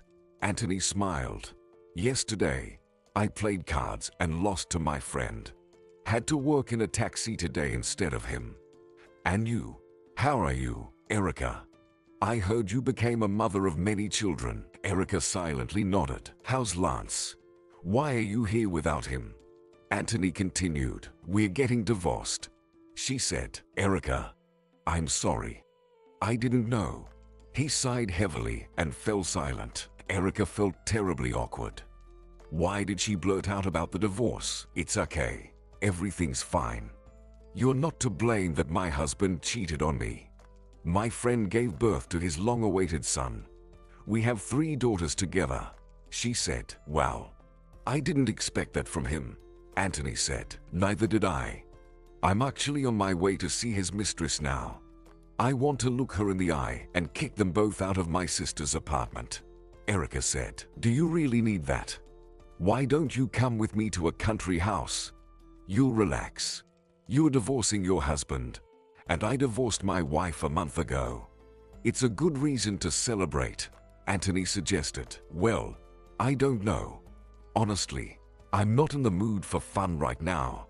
I'm not feeling it, Erica replied. Anthony parked the car near Julia's house. Shall I wait for you? I have nowhere to rush, he asked cautiously. No need. I'll handle it myself, she said and got out of the car. Near the door, Erica shook her head and pressed the doorbell. Oh, Lance, your wife is here. It's an open house today, Julia sniped. She was dressed in a short robe, while Lance sat in a chair, rocking their son in his arms. Erica. He jumped up from the chair as if caught red-handed. Carefully laying their son in the crib, he turned around, opened his mouth to explain. But Julia interrupted him. Lance, don't get distracted. Keep rocking Gregory. You're doing quite well, Julia taunted. Erica smirked. What an idyllic scene. Why hadn't she noticed before how much bile Julia had? Erica, don't get the wrong idea. I just came to talk. I wanted to ask Julia to leave. Lance started to justify himself. Let's go have some tea, darling. Lance, as soon as you put Gregory to bed, join us. Julia continued to needle. Go and put him to bed yourself. I'm not your nanny, Lance retorted. They all went into the kitchen. I came for a moment. My sister will be here soon. She'll take the keys from you. You need to vacate the apartment within 2 hours. Unexpected circumstances arose. My sister urgently sold the apartment. New owners are moving in tomorrow. Erica, did you say everything? Now you can call your sister and tell her not to come. I won't leave anywhere with a little child. And you have no right to evict me. She squealed. And who are you? Do you have a lease agreement? On what grounds are you here? Erica hissed. Lance will be a witness. He'll confirm that you're retaliating against me, that you took rent from me and didn't pay taxes. Do you think you'll get away with it? Julia said, and Lance better not even try to open his mouth. Erica looked at her husband's pale face, then back at Julia. Don't you know you shouldn't betray people who constantly lent you a helping hand? Erica asked. If I were you, I'd keep quiet. Your help only brings trouble. Julia smirked. Unable to bait, Erica grabbed her by the hair and slammed her face into the refrigerator. Hearing a crunch, and then a piercing scream, she realized she had broken Julia's nose. Erica, what are you doing? She's a nursing mother. Don't touch her. We need to call an ambulance. Lance cried out in fear. If you continue like this, I'll really have to show you to a psychiatrist. How can I trust my children with you? Lance hurried to Julia, trying to pry her hands away from her nose, which she held tightly, groaning loudly. He handed her a towel so she could wipe the blood. Lance's mention of her daughters angered Erica. Realizing his implication, she grabbed a jar of jam from the table and hurled it at her husband's face. It hit him square on the nose. Erica thought she heard that familiar crunch again. While the two of them held their noses and whimpered, Erica stormed out of the kitchen. Leave the apartment keys with the neighbor. And I warn you, if you don't vacate the apartment today, things will get even worse. She yelled as she dashed out of the apartment. Outside, Erica spotted the familiar taxi. Mentally thanking Anthony, she jumped into the passenger seat. Let's go, she exclaimed, leaning back in the seat. She closed her eyes. She silently thanked Anthony for immediately driving off without asking unnecessary questions. When Erica opened her eyes, they were already far away, and only then could she finally exhale calmly. "Take me to my mom's," she whispered softly. "No, you're not going to your mom's. We're heading to the country house," Anthony replied. Erica opened her mouth to object. "No objections. Tomorrow night, I'll bring you home. Everyone will confirm you've been with us all day. We'll provide you with an alibi," Anthony stated. "Lance, you can do as you wish, but I won't let this go," Julia said in a nasal voice, examining her swollen face in the mirror. "You brought this upon yourself. If I were my wife, I'd have killed you," Lance retorted. He sat at the table, resting his head against the wall. "How am I involved in this? Your wife needs therapy. She should be responsible for her actions. By the way, I'm a nursing mother," Julia said, barely holding back tears. "If you try to go to the police, I'll say you got drunk and hit yourself on the fridge. I won't let anyone file charges against my beloved wife," Lance said. "You better tell us where to move our stuff. If she and her sister come back tonight, we won't be able to handle another fight," Julia said. "Pack up. Leave with the kid to your parents. Just so you know, don't count too much on my help." Julia looked offendedly at Lance. "In this state, do you want my mom to have a heart attack?" she said. "What are you suggesting then? I have nowhere to go myself. I can't take you and the kid to my mom's, can I? I suggest we gather our things and, until my face heals, temporarily move to your mom's. Besides, it's a chance for Grandma to get acquainted with her grandson. I definitely won't go home looking like this," declared Julia. "That's out of the question. I don't understand what you're trying to achieve here. If you want to finalize divorcing me and my wife, you won't succeed. You're not my type. I'd rather be alone than with you. Don't make me angry. As a father, you're obligated to take responsibility for your child. Dealing with him now, with this injury, is tough for me. And your mom could look after him temporarily. What's wrong with that? You're so annoying. Don't you understand that you and your kid are not what I need? Or is it not dawned on you yet that I love my wife?" Lance got up from the chair and gave her all the money he had left. "This should be enough for a ticket. Get ready. I'll try to persuade Erica's sister today to give you 3 days. But after 3 days, I don't want to see you here anymore. Enough trouble from people like you. And don't you dare go near my mother. I'll kick you out onto the street," Lance said. "Well, go to your crazy Erica then," Julia whispered, holding back tears. Felicity sat at her desk, rejoicing that tomorrow she would finally become a free woman. "Felicity, I want to talk to you," Ron's voice interrupted her reverie. "About what?" She knew perfectly well that he had come to persuade her not to divorce. "Why do we need to get divorced? There's nothing left for us to divide. I broke up with Carolyn. I filed papers renouncing paternity. There's nothing tying me to them anymore." Julia fed Gregory and put him back in his crib. It was fortunate that Lance had arranged with Erica's sister, and they were allowed to stay in this apartment for 3 days. Returning to her parents was out of the question. They were convinced that Gregory was Raja's son, and they were confident in their grandson's future. She wasn't prepared to return to her parents. There was still another option. "Hello," Julia began. She wanted to address Lance's mother by name, but forgot what it was. "Is Lance home?" Miranda immediately recognized who was standing before her. She'd had a serious talk with her son yesterday.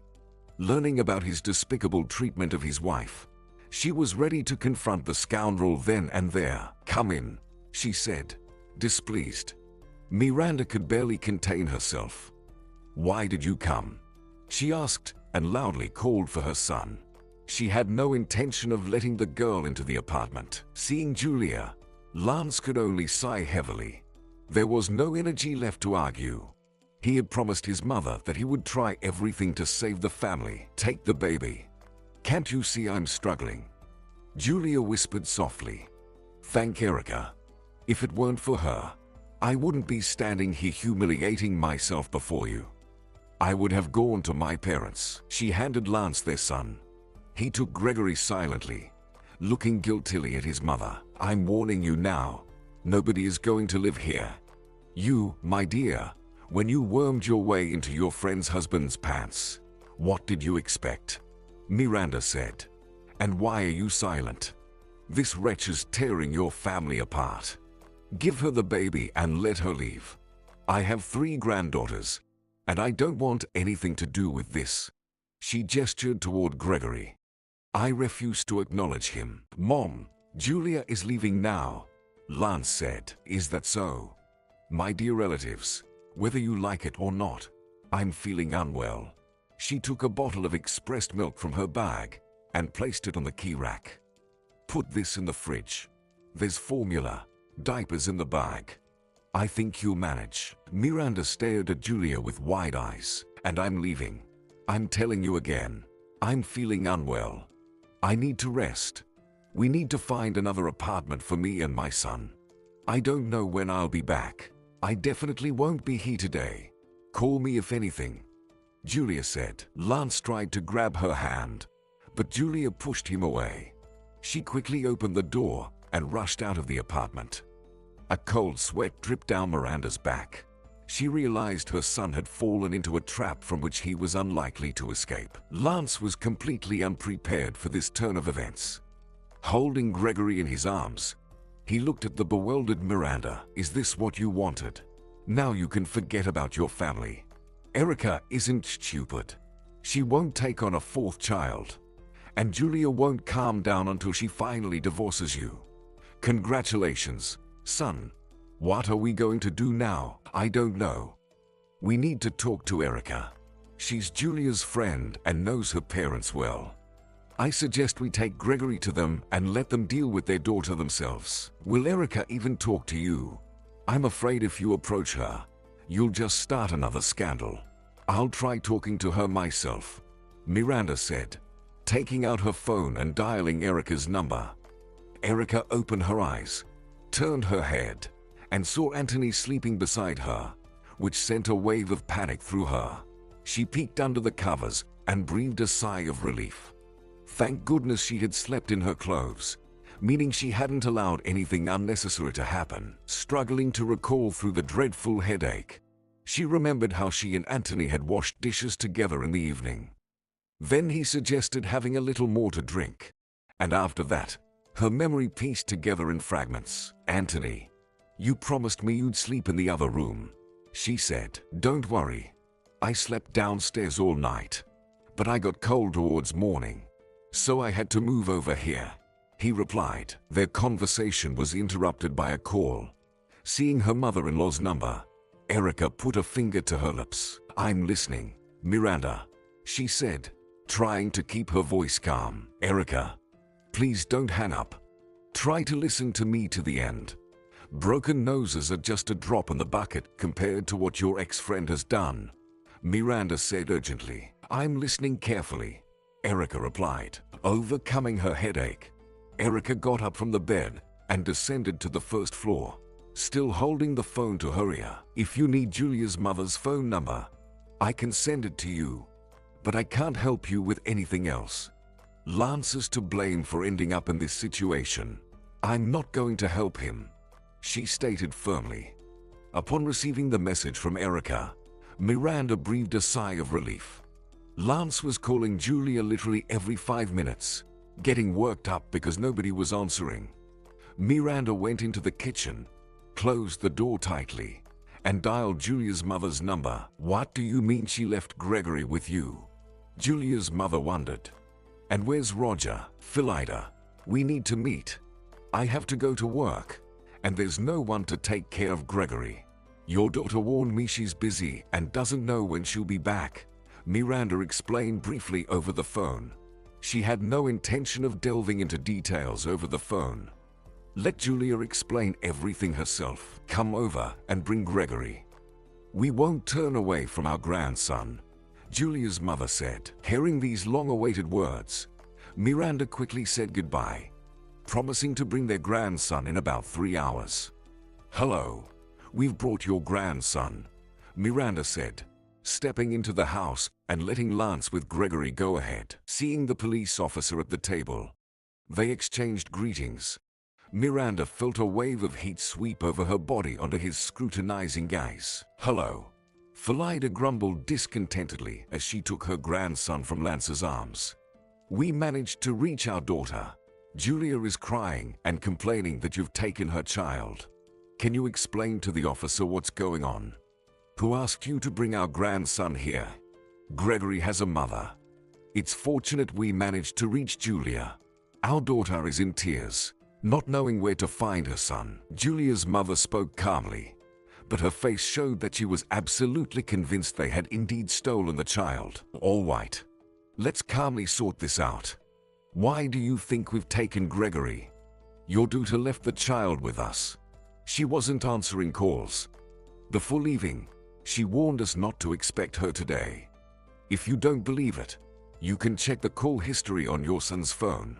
Be thankful we didn't involve child services," Miranda explained calmly. After listening to Miranda, the police officer shook his head. It seemed like he agreed with her and didn't see anything criminal in her actions. He looked disapprovingly at Phillida, but didn't say anything aloud. "Julia will arrive soon. I don't know how you couldn't reach her. After your call, I immediately tried calling her daughter. She didn't pick up right away, but she called back 20 minutes later," Phillida said. Before entering the house, Julia paused, took a deep breath, and collected her thoughts. She couldn't even imagine that Lance and his mother would come up with the idea to bring Gregory to her parents. She entered the house. Seeing Gregory, she ran up to him. "Thank goodness, he's alive. I almost went crazy when I found out they took the child out of town." "How could you?"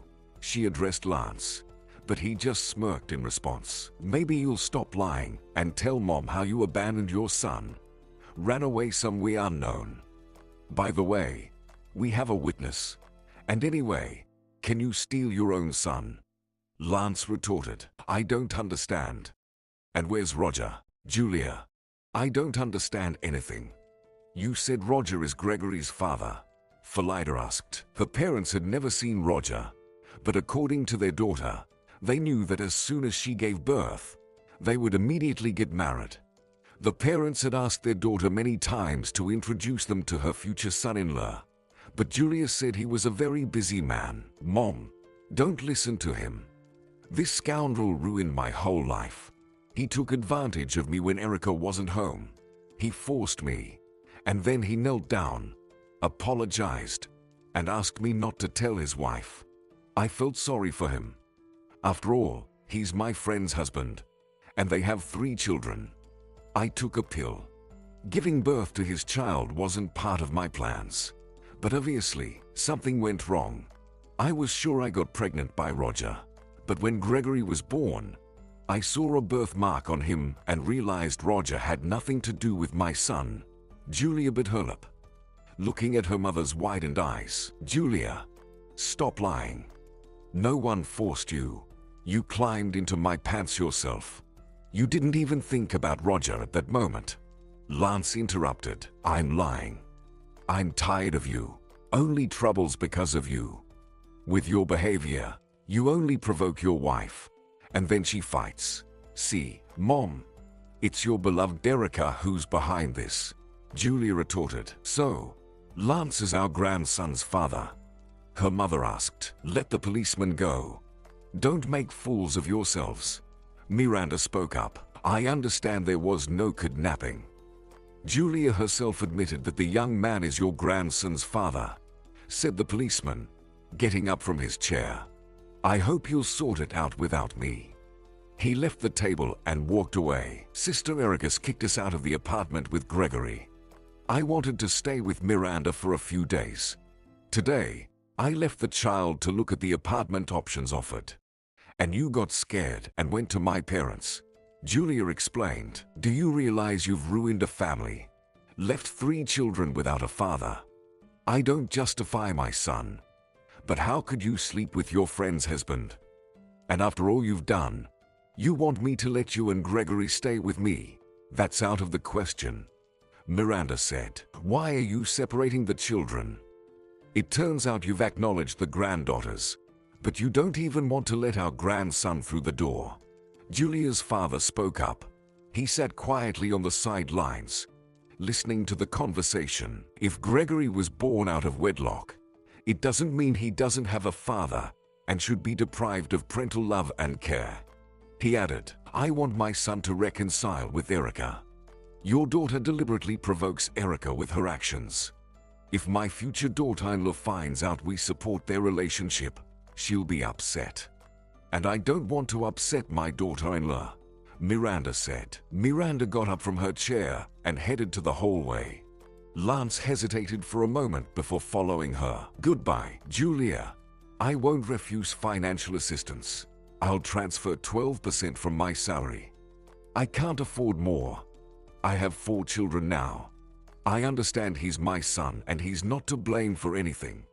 But I can't help more than that, Lance said. Phillida snorted disapprovingly, and Julia's father clenched his fists but said nothing. You really got yourself into a mess. Thank goodness we got away with it easily, Miranda muttered as they drove away from the house. Maybe we should go see Erica together. Maybe she's cooled down by now and is ready to listen to you, Miranda suggested. Let's do it. Lance nodded thoughtfully. Looks like the lights are out at home. Maybe she went to her mom's. Lance raised his head, looking on his windows. His gaze fell on the car that had stopped near the entrance, from which Erica first emerged, followed by the driver. He opened the rear door, took out 2 pizza boxes and a bag of groceries. He beeped the alarm and followed Erica into the building.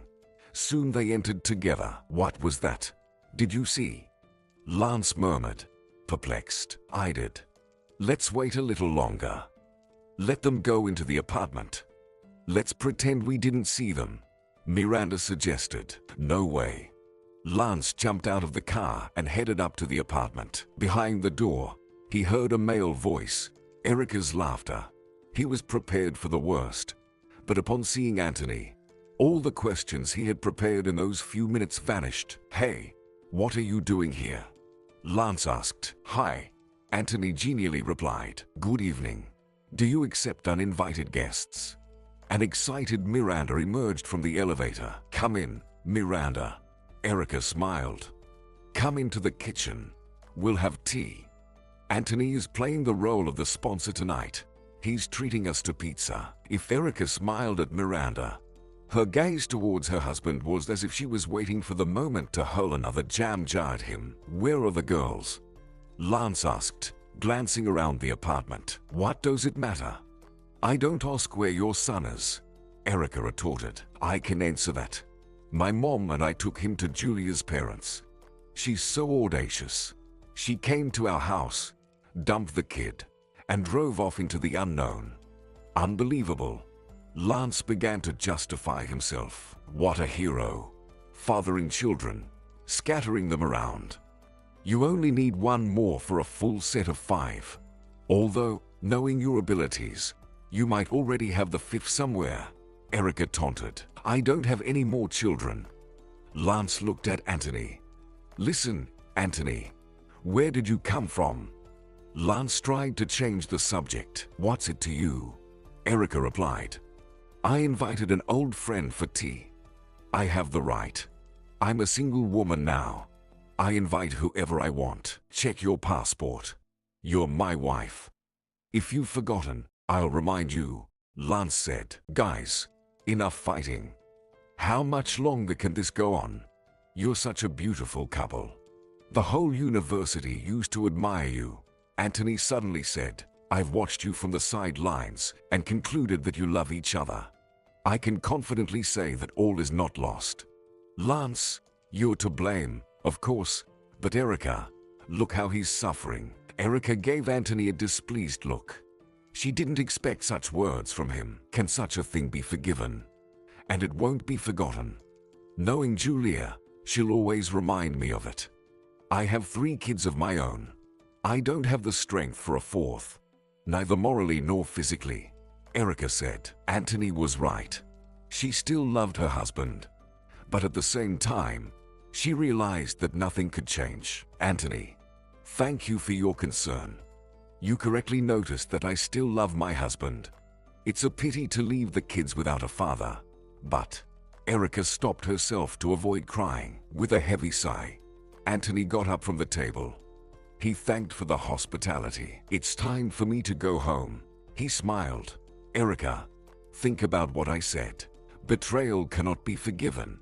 But I know that there are exceptions in life, he said as he left for the door. Seeing of her guest, Erica sat down at the table. How was the trip? She asked Miranda. Better not to ask. She waved her hand. You blame your husband, but you're also to blame. How could you be friends with such a person for so many years? You don't know how to choose friends, Miranda said. Don't worry. I won't have any friends now, Erica replied. Well, son, let's go home. Miranda got up from her chair. Thank you, Erica, for not throwing us out. Whatever happens between you, know that I'm here, and you'll always be my one and only beloved daughter-in-law. I haven't lost hope that you'll forgive my son someday, Miranda said. Mom, you go. I need to talk to Erica. I'll come later. What about? I think we've said everything to each other a long time ago. Aren't you afraid of losing your head this time? Erica said. I'm not afraid. What's life like this? Death would be better, Lance replied. Upon hearing his words, Erica barely held back tears again. Seeing off her mother-in-law, she sank into a chair. Erica. Lance paused for a moment. Let's take Gregory from Julia. She doesn't need the child at all. I think if I offer her, she'll gladly give him up. I dread to think what she'll raise Gregory into. Only such a wonderful mother like you can raise a good person out of Gregory. Please, think about my words. Are you out of your mind? Erica said. I thought better of you.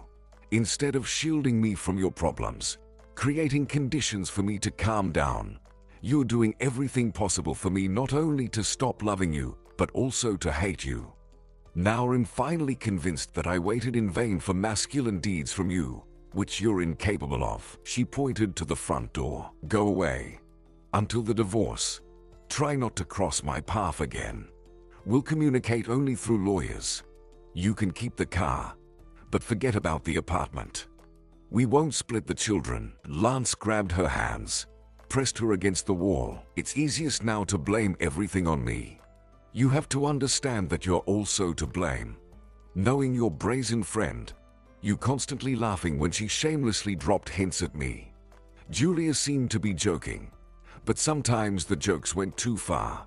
It's very difficult to control yourself when someone shamelessly flirts with you, creating a playful atmosphere and hints, especially considering that we were both drunk. Listening to his confessions was disgusting. Erica tried to push him away, but Lance held her tightly. Let me go, you scoundrel. I hate you.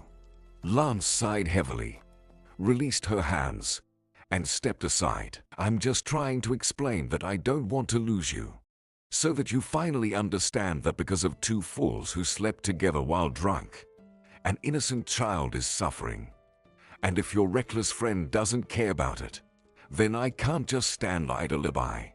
There's also your guilt in Gregory coming into this world. You could have talked to me, but since you didn't, it means you were fine with everything. Everything suited you. If Julia hadn't gotten pregnant, I'm sure she would have climbed into your pants again, and you wouldn't have been able to refuse. There were many such cases, but I lost control only once. Are you really willing to destroy our family over one mistake? I give you my honest word that it won't happen again. And if you think it over and try to accept Gregory, I promise to do everything in my power to make sure you never regret it. After listening to her husband, Erica burst into hysterical laughter. You know, Lance, get out of here. And the sooner you do it, the better it will be for you, she said calmly. My answer: no, no, and no. I will never forgive you. And most importantly, I will never be able to love you and Julia's child. I don't want to be called an evil stepmother. Before cheating, you should have thought about that, she said. Well, You're a fool. You only think about yourself. Sometimes you need to think about the children too. Our daughters aren't to blame that their father slipped up once, and their mother, deciding to punish him, kicked him out of the house. Lance opened the door, lingered for a moment. If you change your mind, I'll be very glad. I won't change my mind. You can't force yourself to love even a small child. I'll soon stop loving you too. I'm strong. You'll see, by the time of our divorce hearing, there won't be a trace of love left for you. 3 months later, they were divorced. Lance complied with all of his wife's demands. Erica got the apartment and 37% of alimony, while Lance got the car. There was nothing more to divide. Erica had no intention of hindering his relationship with the children. A month after the divorce, Julia showed up at Miranda's apartment. Lance wasn't home. Julia was trembling, her son crying in her arms. She seemed on the verge of a breakdown, holding on to her last shreds of composure. 2 large bags were at her feet. "For God's sake, please take your grandson," she said. "My father had a stroke and is in the hospital. My mom's blood pressure is through the roof from nerves. It's become unbearable to live with my parents. I snap at my son over nothing. If you don't take Gregory, even just for a while, I'll have to put him in an orphanage." With a heavy sigh, Miranda stepped aside and let Julia into the apartment. She picked up Gregory, holding him close. The child immediately calmed down. "Julia, let's talk like adults. Last time you accused us of stealing your child. What's your story this time?" Miranda asked. "I came not to strangers, but to my child's father. I know Lance divorced Erica. He's alone now. Why don't we try living together for the sake of our son?" Julia walked into the living room and looked around. "Where's Lance?" "He works evenings as a taxi driver. He has a lot of kids. The girls are growing up fast, and Erica is financially struggling," Miranda replied. "I want to consult with Lance. If he doesn't agree to my proposal, then I'll give Gregory to an orphanage. I can't handle him alone," Julia said. "Julia, you receive support. In addition to that, my son voluntarily sends you child support every month. What else are you dissatisfied with? If he wanted to live with you, he would have taken you away from your parents long ago. Calm down. Go back to your parents. They're sick. They need your help now. When will you understand that you had a child primarily for yourself? Don't give Gregory to an orphanage. Don't deprive him of his mother. You've already messed up a lot in your life. It's time for you to get smarter," Miranda replied. "It's easy for you to say." Julia sighed heavily. "Call Lance. Let him come. His son's fate depends on his decision. If he agrees, then I'll start the process of placing our son in an orphanage tomorrow. I've found out it can be done for a certain period. As soon as I get back on my feet, I'll take him back." The creak of the door lock made Miranda's heart skip a beat for a moment. Julia smiled brightly. Instead of a greeting, Lance started grumbling from the threshold. "Why did you come here? What's bothering you again? I send you money every month. If that's not enough for you, I'm sorry, but I can't give more." His mother had warned him about Julia's latest news. "Get the child ready. I'll drive you back to your parents myself," he said. "I'm not going anywhere. Let me warn you straight away. You have only 3 options. We try to raise our son together, or you raise him alone, or I temporarily give him to an orphanage." Seeing Lance's stunned expression, she smirked bitterly. "And don't look at me like that. How are you any better if you don't want the son either? If you don't want to live with me, then raise Gregory on your own. I don't mind. Besides, you have excellent experience in raising children. I've heard you. Tonight, you and the son will stay here," Lance said. "And tomorrow, you can start gathering the necessary documents and arrange for the son to go to the orphanage. Then I'll take him, adopt him, but I never want to see you again. Either willingly give up the child, or I'll involve social services. I'll say you're abandoning the child, not for the first time. Are you in agreement? Yes, Julia snapped. Lance didn't know yet how he would live on from here, but he was sure he wouldn't let Julia near their child. He would start by revoking her parental rights and then immediately take the son from the orphanage. Seeing approval in Miranda's eyes, Lance understood his mother was on his side. The fragile peace that had recently formed between him and Erica would undoubtedly shatter again. But even that wouldn't make him ever give up his son. Nancy felt bitter flies flittering in her stomach with anticipation. She still couldn't believe this was happening, not in a dream, but in reality. Come on. I hope you won't be upset. I've made some changes to the bedroom decor to my liking, Lance invited. Roger swung open the front door before her. Stepping into their apartment, Nancy stopped in awe, unable to utter a single word. The entire apartment was adorned with light laminate flooring mimicking natural wood, bright wallpaper, and spotlights that made the space even more luminous. Nancy felt like she had stepped into a fairy tale. She still couldn't believe that soon they would move in, and they would have their own personal space again, just like in the good old days, where they could be just their family. Now, can I count on your trust?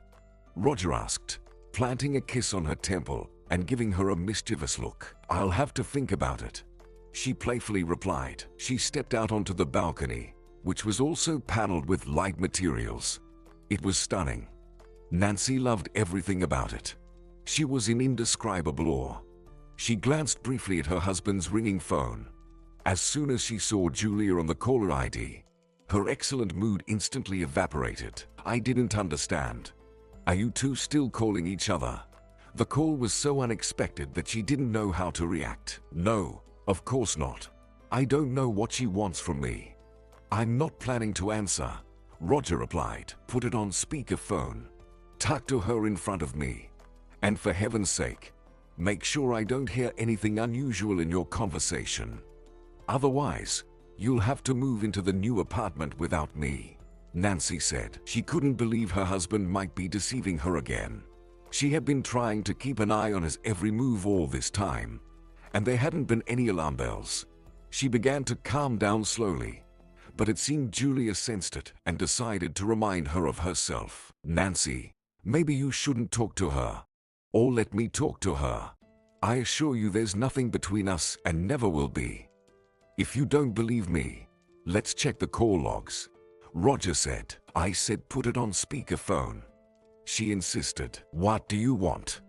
Roger answered Julia's call. Hi, sweetheart. I miss you. Aren't you happy to hear from me? Maybe we could meet.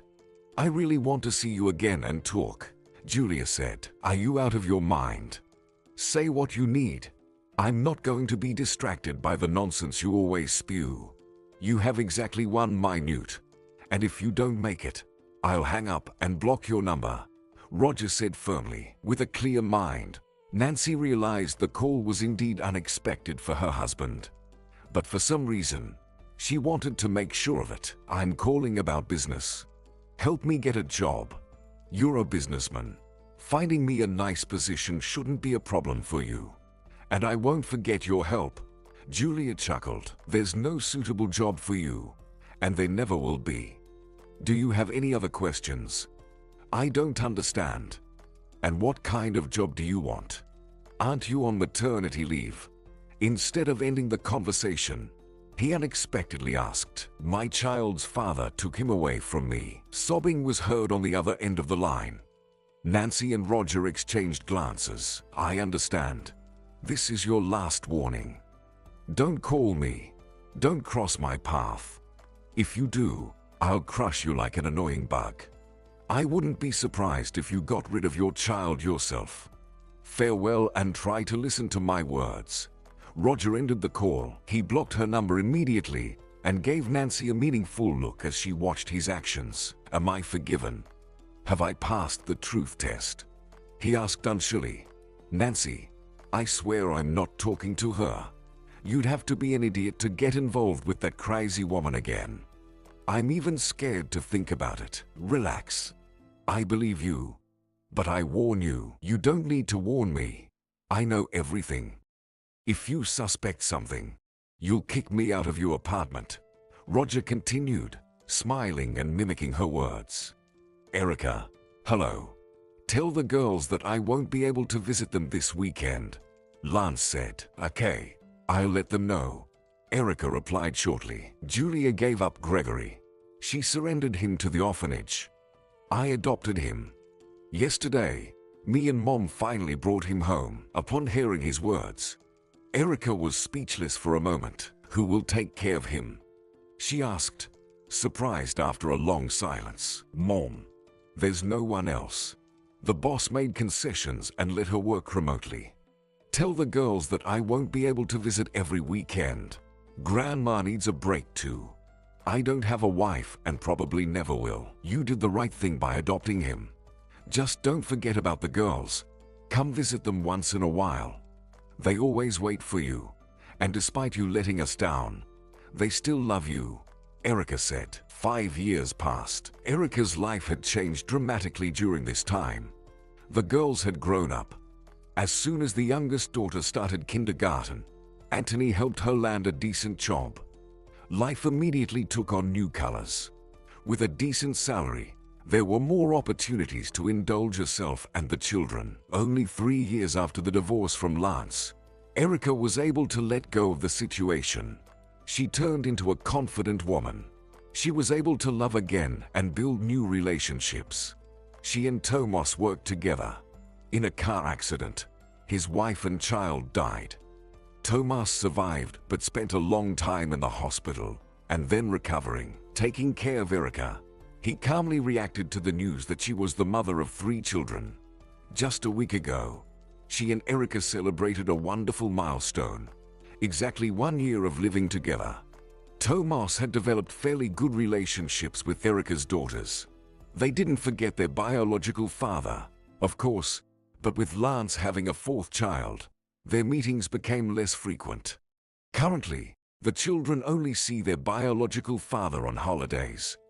The girls had got used to Lance's free time being taken up by Gregory. At first, they were upset, but then they gradually got used to it. But now Erica knows for sure that it's not worth forgiving people who didn't appreciate you and probably never loved you. The main thing is not to despair, not to give up, not to stand still, but to try to move forward. And then life itself will reward you and will definitely send you someone who will appreciate you and won't make you cry. And if tears appear, they will only be from laughter or happiness. The first year after Julia abandoned Gregory, she hoped that she would soon get back to her old life. Several times she lurked near Roger's workplace, begged for forgiveness, chased after him, but Roger didn't even look her way. When he saw her, he grimaced and warned the security not to let her onto the premises. Then she took to frequenting nightclubs, hoping to hook up with a young man at least moderately wealthy. But even here, she had no luck. After the first night, maximum the second, guys disappeared somewhere, and she had to look for new ones. But the new ones didn't pay her proper attention either. Money was constantly tight. She had to get a job as a saleswoman in a small 24-hour shop. Together with her co-worker, they rented a small apartment, and in their free evenings, over cheap wine, all she could do was reminisce about Roger and dream about an oligarch who probably didn't even know she existed. Analyzing her life, Julia came to the conclusion that the only person who truly loved her was Brendan. She tried to find out more about him and learned that her ex-husband had married a young elementary school teacher. She bore him a daughter. Judging by the photos on social media, Brendan was happy, loved his wife, and didn't remember her anymore. If she could turn back time, she probably wouldn't have gotten involved with Roger, wouldn't have divorced her husband, and would be living happily now. Ron sat in his small office, drinking tea and pondering his life. The story with Carolyn disrupted his usual life routine. That awful woman did everything possible to make him lose faith in himself and even fear women. He did everything for Felicity, thinking that she would come to her senses, but he turned out to be unnecessary to her. His ex-wife is living just fine without him, going to the gym, visiting the pool. Once he tried to talk to her again, but Felicity replied that she didn't have time to wash his socks and underwear. That was the end of the conversation. Now all he could do was watch his ex from the sidelines and remember how good he used to have it. The one who got off lightly in this story was Roger. Over the 5 years, he managed to convince Nancy to stop suspecting him and to learn to trust him. And most importantly, she realized that she didn't make a mistake and got 2 prizes at once: an apartment and a husband who managed to find the key to her cold heart again. Credit must be given to Roger, who also learned his lesson from this. He spoils his beloved daughters, never denying them anything. And as for starting another affair on the side, he doesn't even consider it. He has before his eyes a vivid example of his father, who ended up alone in his old age. Roger doesn't want such a fate for himself. Why spend his life on other women when he has his beloved wife by his side, without whom he can't imagine his life anymore? No, he won't.